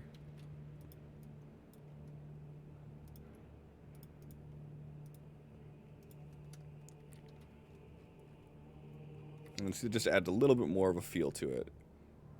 And it's not technically accurate because it would be like this, then up, then over, then... But from a top-down perspective, it works.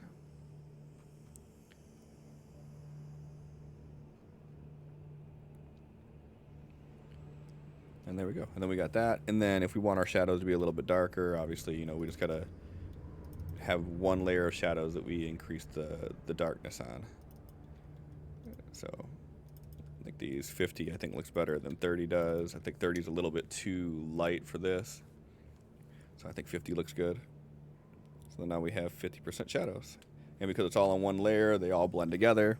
And then we can actually go through and do things like where were some areas that needed a little bit extra. So like these shrubs right here. Actually, the shrubbery...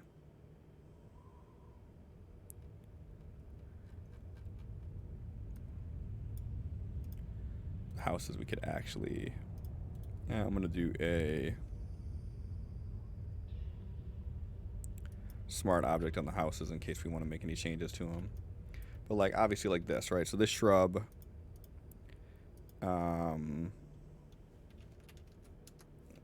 because there's so few shrubs, what I'm going to do is I'm just going to do it all manually. So we're gonna take this whole thing here. It's 50. Okay. So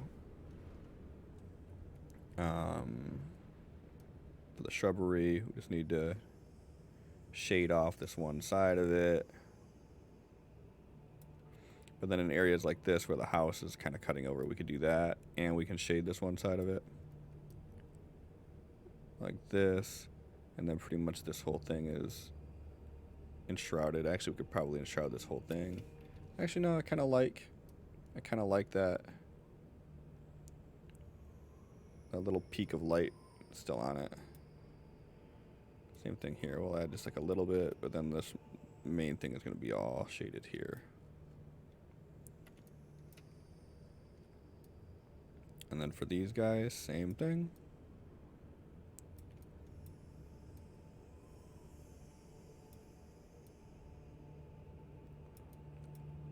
And just try to remember like the shape that you gave the shadow. So it's like triangular. So I'm trying to do like a little bit of a triangular shape to it here. And this guy could actually be almost like a tree if we really wanted it to be, instead of it being triangular. But again, because we got the house here, we want to make sure that we have it shaded here too. These guys I'm thinking are going to be completely enshrouded. And actually we'll do like a little sliver of light on this guy. Does that look alright? No, it doesn't.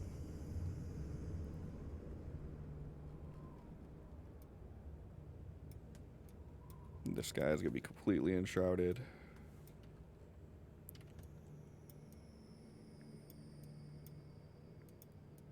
Yeah, so there you go. That looks good there.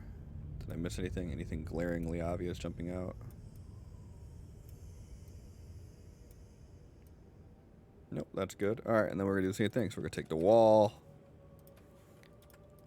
The wall's fairly easy. It's just like this area here that kind of needs to be done. But I'm going to add a little bit of dynamics to it so it doesn't look like it's perfectly aligned. And then the rocks are going to be the last thing we need to do.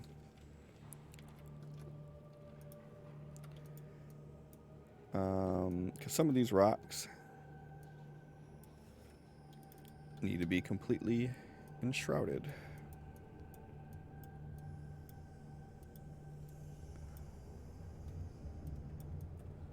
That one I could have did a little bit more with, but I don't think it's necessary.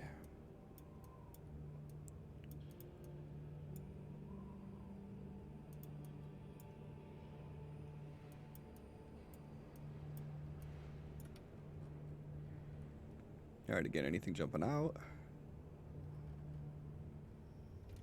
Nope. Oh, and then I totally forgot to do Shadow of the Tombstones. So for them, we're just going to go here with a solid brush.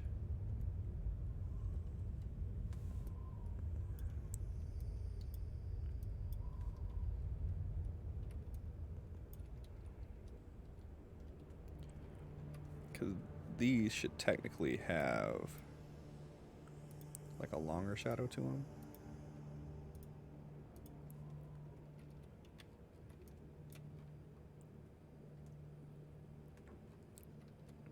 So actually, let's do this for these guys. We'll take the tombstones, we'll duplicate them, we will clear the layer style, we will add the drop shadow.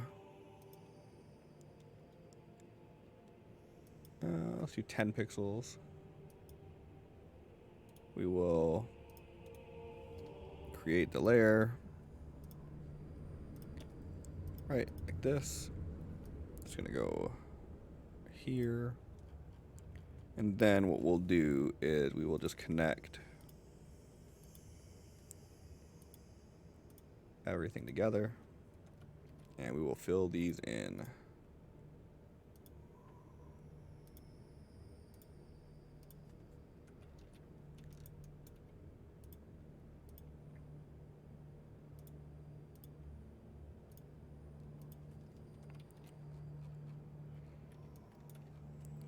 And that way we get to keep this nice 30-degree angle. They get their more rectangular look to them.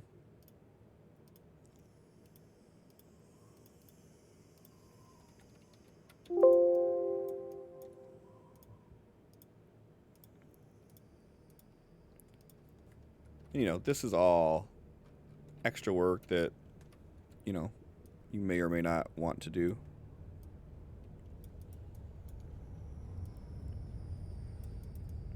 I'm actually not 100% worried about getting them lined up like with the pen tool, because if these are like handmade tombstones, like they're not going to be perfectly straight. They're going to have some wobble to them. So I think by doing it by hand, I might accidentally make this look a little better, if that makes sense.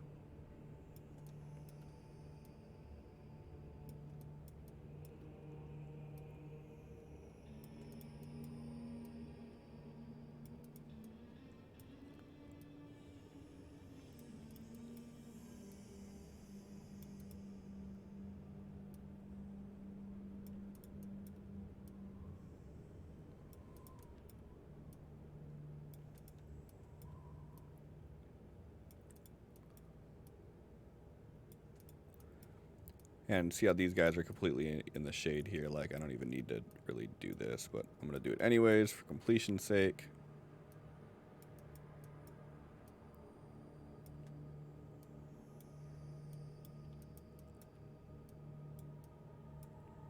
This angle's actually rather difficult with this larger brush.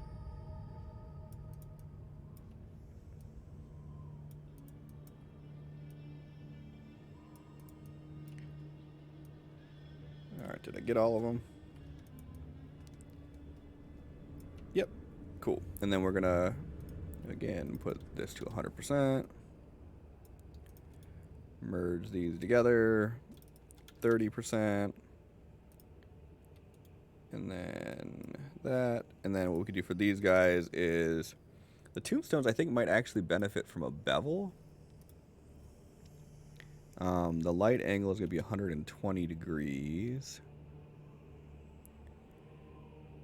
And it's going to be chiseled hard, right? Yeah, light coming from that way. The light is going to be, add 10% this color.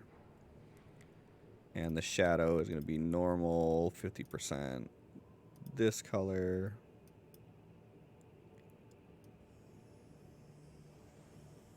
Should I do it that way? I should do it that hard. Yeah, we'll do it like that. That looks good. Cool. And actually, I think I'm going to duplicate this. Let's clear this. Let's add the bevel and emboss back on it. And then we're going to create a layer for the bevel and emboss. And we will stick that there and there like that.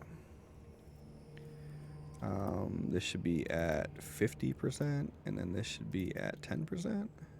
Okay, yeah, I like that. And then what we can do to be even extra sneaky about this is we're gonna grab these shadows, and we're gonna delete,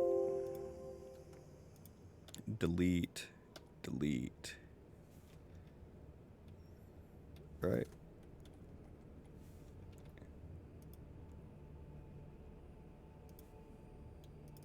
Oh, this already baked it in with the 100%, huh? Okay, 100%. Why does that not look right? What happened? Hold on.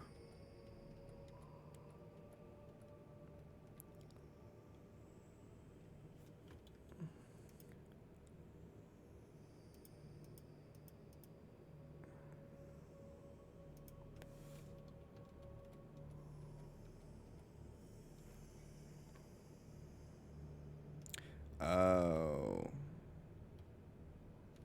Okay. So what I'm gonna have to do then to make this work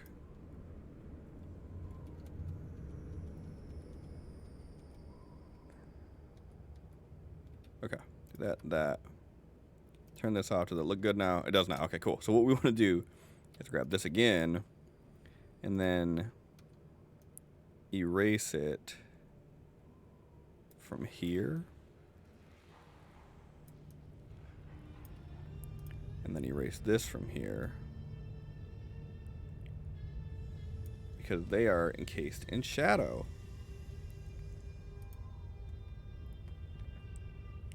And then this we could probably, no, that's fine. I'll do this, 50%.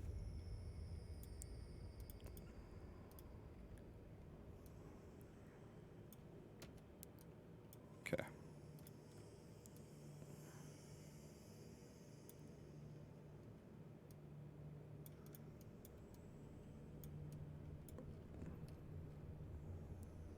There we go. Just add that nice, completely unnecessary detail to it right there.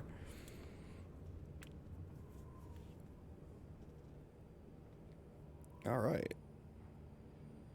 And I like the way that came out. Not too bad. Any other details we should add to this? One thing I do need to do is I need to get rid of this because Fantasy Grounds already has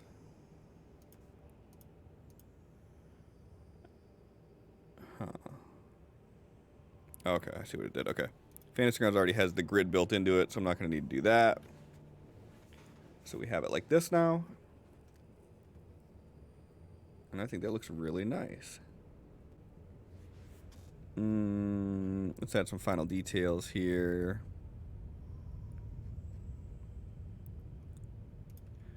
The flowers. We'll grab our newly made flower brush. Do this and this. And we'll put some flowers over here.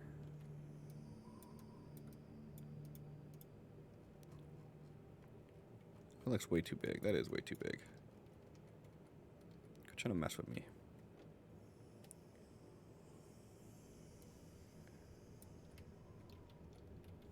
Let's do 3.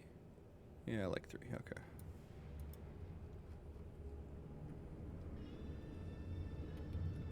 Okay.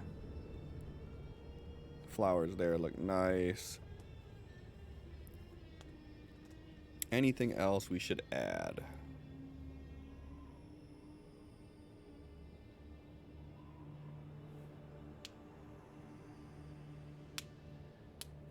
Nope, I think she looks good. Oh, you know what I probably should put on here? I don't know if I'm going to or not. I should probably put chimneys on here. Because all these homes should have chimneys.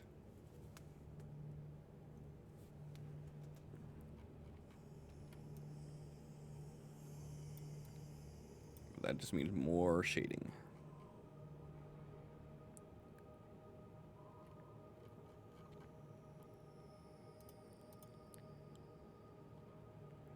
These are the houses. All right.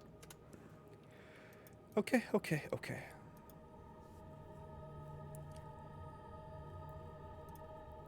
We'll do this.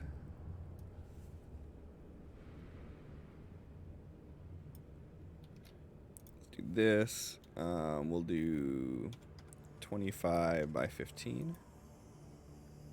It's probably way too big for a chimney, but that's what we're gonna go with. We will put the stroke on it. And then actually, let's do another one. That will be, we'll say what? 15, half of 15, we'll say is 7.5. And then that's 10, so we'll do 5. Do it that color. We'll smack it right in the middle of this. Like that.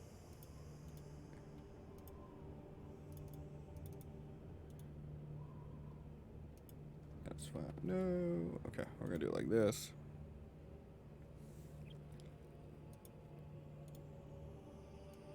Do this. And then do an inner shadow. Add 30 at negative 30. 10. And we're gonna do this color, normal 50%. And yeah, we'll just do that. Is that too big for a chimney? Yeah, I'm thinking that's too big for a chimney. That's fine. Alright, we're gonna do that. Put that one there. We'll put another one over here. Let's group these together.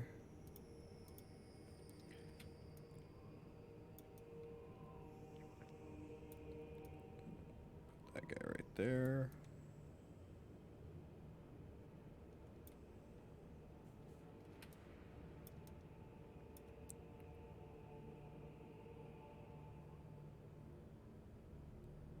This guy we'll put smack dead center.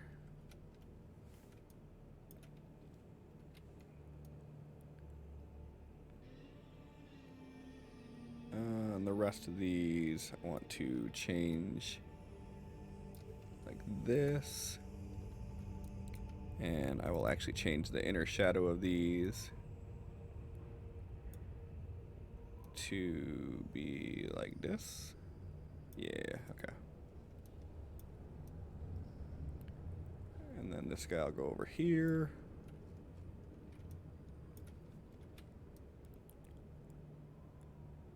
This guy's gonna go here, here,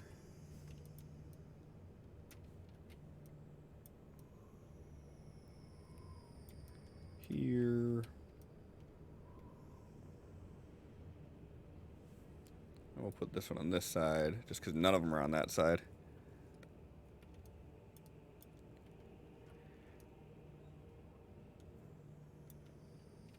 And then we'll do one more for the church over here. Will the church have one? I've never seen a church have a chimney. No, we won't do that. We'll do this. And then the final little touch that we have to do now is...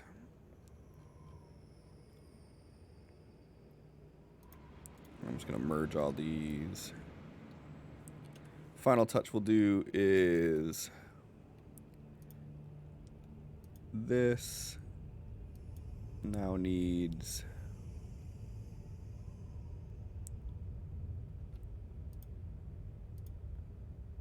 chimney shadow. And I think it's just at 30 on the roof, right? Yeah, okay. That's fine. That one doesn't need it. That one doesn't need it. Do any of the other roofs need it? This one could have a little guy here.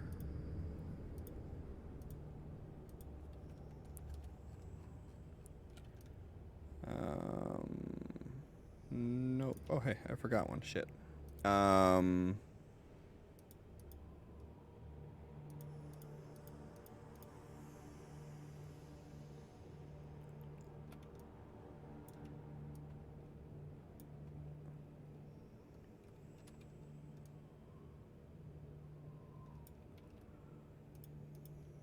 Alright, cool. We'll do that. That's good. And then the last thing now we're going to have to do is we're going to have to modify the shadows. Because now the shadows are all going to have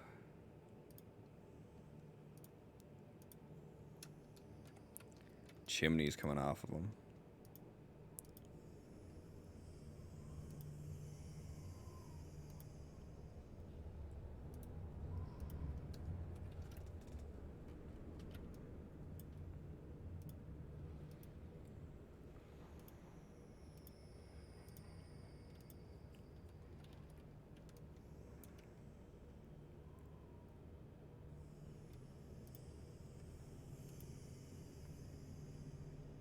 See, technically these should be like this, this, this, and then like this.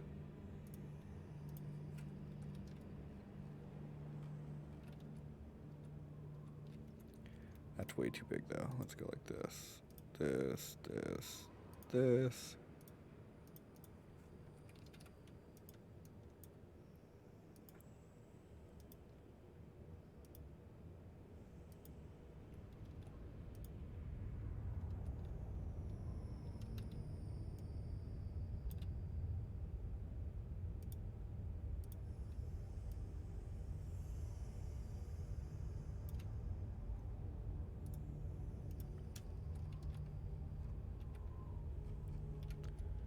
That seems a bit excessive for that too.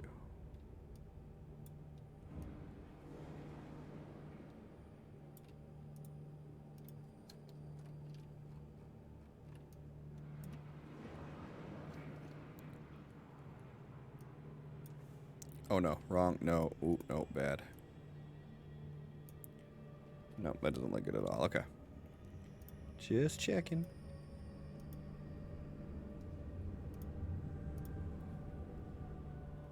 Actually, it's pretty close. That I'm not really gonna. Actually, this one could be fun to. I'll do that afterwards. All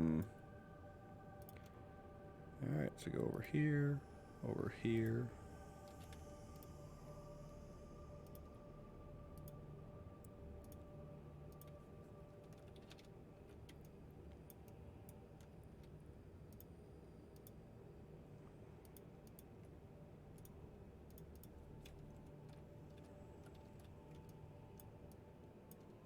That one's good. Actually, we want this to peek out a little bit here too, so we'll just do this.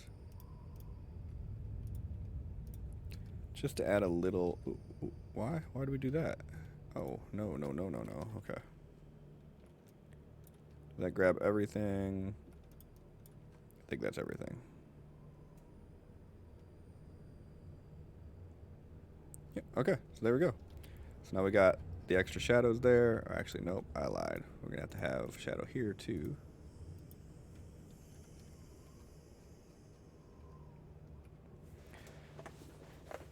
All right. So now we got that too. Okay. Actually, this one looks weird to me. So I think this one we are gonna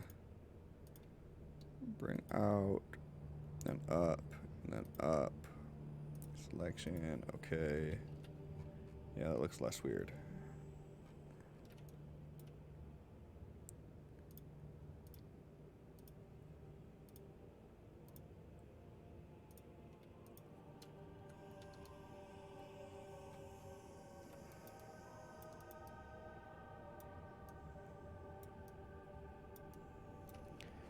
Cool. Okay, so that's good there. And then technically speaking, I shouldn't do this, but I'm gonna do it. What if we duplicate this? Fill is 0. We're gonna get rid of everything except for inner shadow. No, get rid of everything. No, get rid of this and this. So that's just the inner shadow that's left.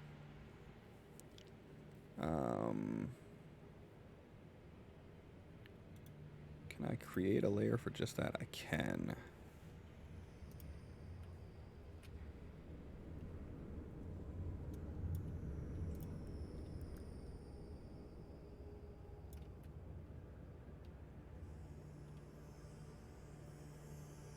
How can we make this work?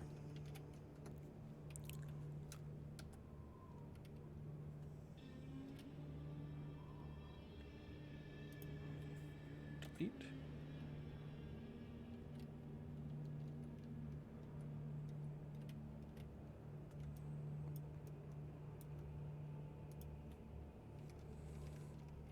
Delete. Okay, I think that did it. Get rid of this, get rid of that. Right? And then now we can add these together. Put this back at 100%. And then merge these together. There we go. Now we put this back at 50. Cool. And now, even the shadow of the grass isn't getting duplicated. So we just have one consistent shadow throughout the whole piece.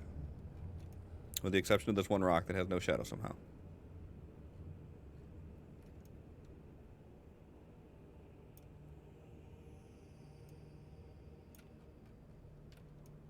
How did I do that? Are these, oh, these might be the ones I added later on.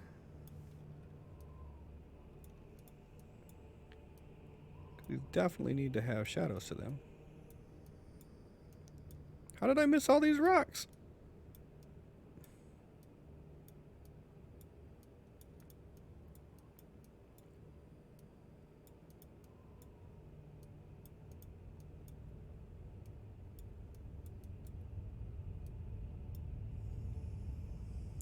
Yeah, it's a very, very flat rock. I don't know how I managed that one.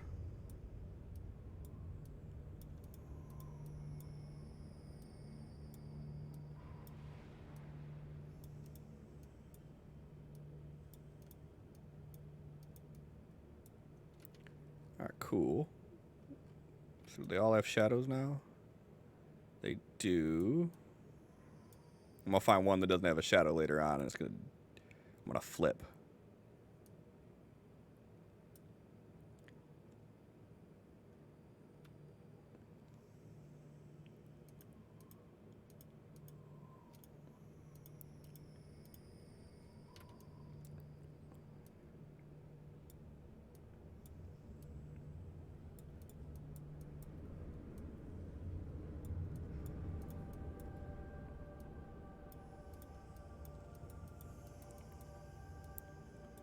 And then just add a little final detail to some of these rocks, some extra shadow to it to give it a little bit more life.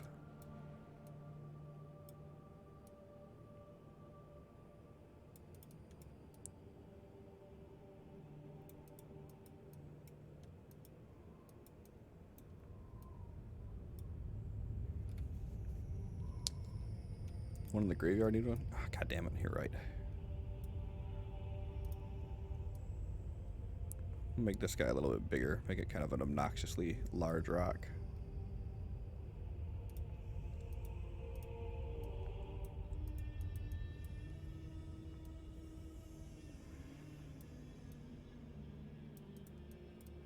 And actually this guy's gonna be fully encased in the shadow. Except for maybe we'll leave like a little bit of a light patch on it.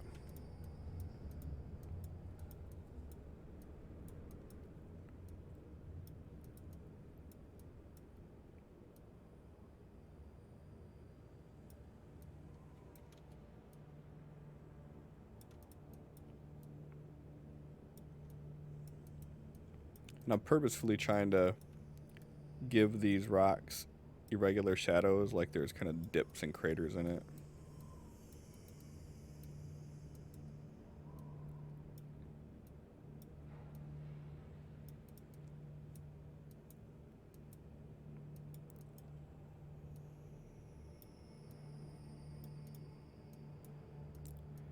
Which I think going over it manually and adding the shadows gives it a better appearance than it does if you were to just do like a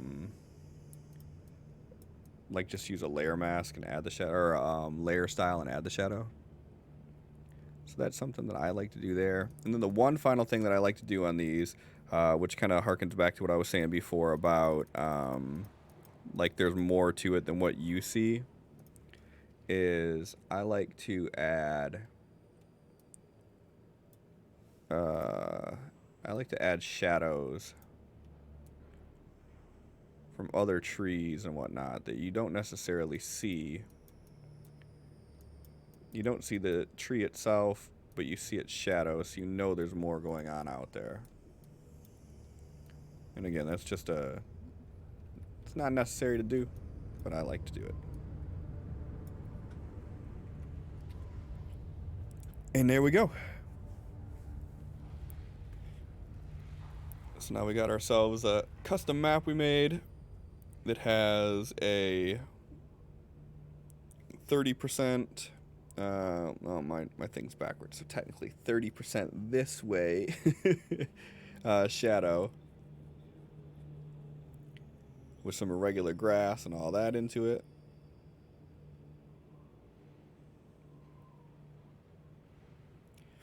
And actually, I'm curious if, with blocking this out in Fantasy Grounds, if it would actually add the shadows if I put like a sun in. That's neither here nor there. This is going to be a global map, so there's no need to do anything like that. And actually, because it's a global map, I am going to keep this on it. And what we're going to do is, what is this? Oh, that's okay, yeah. So this, and then on the ground, we are also going to put, nope, we're going to do it above the ground. So then we could just duplicate this. And we're going to put it here.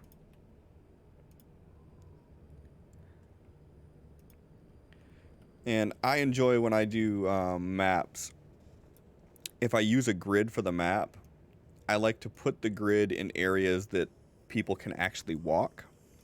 So there's no grid on the roof because unless you climb it, you can't walk up on the roof. There's no grid on this fence right here because it's supposed to represent that you can't walk through the fence. There's no grid on the trees because the trees are going to be over where you would walk. So yeah. So with that being said, I think we're done with this map.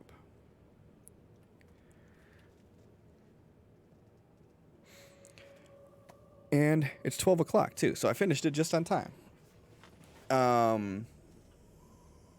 So thank you all for coming and hanging out.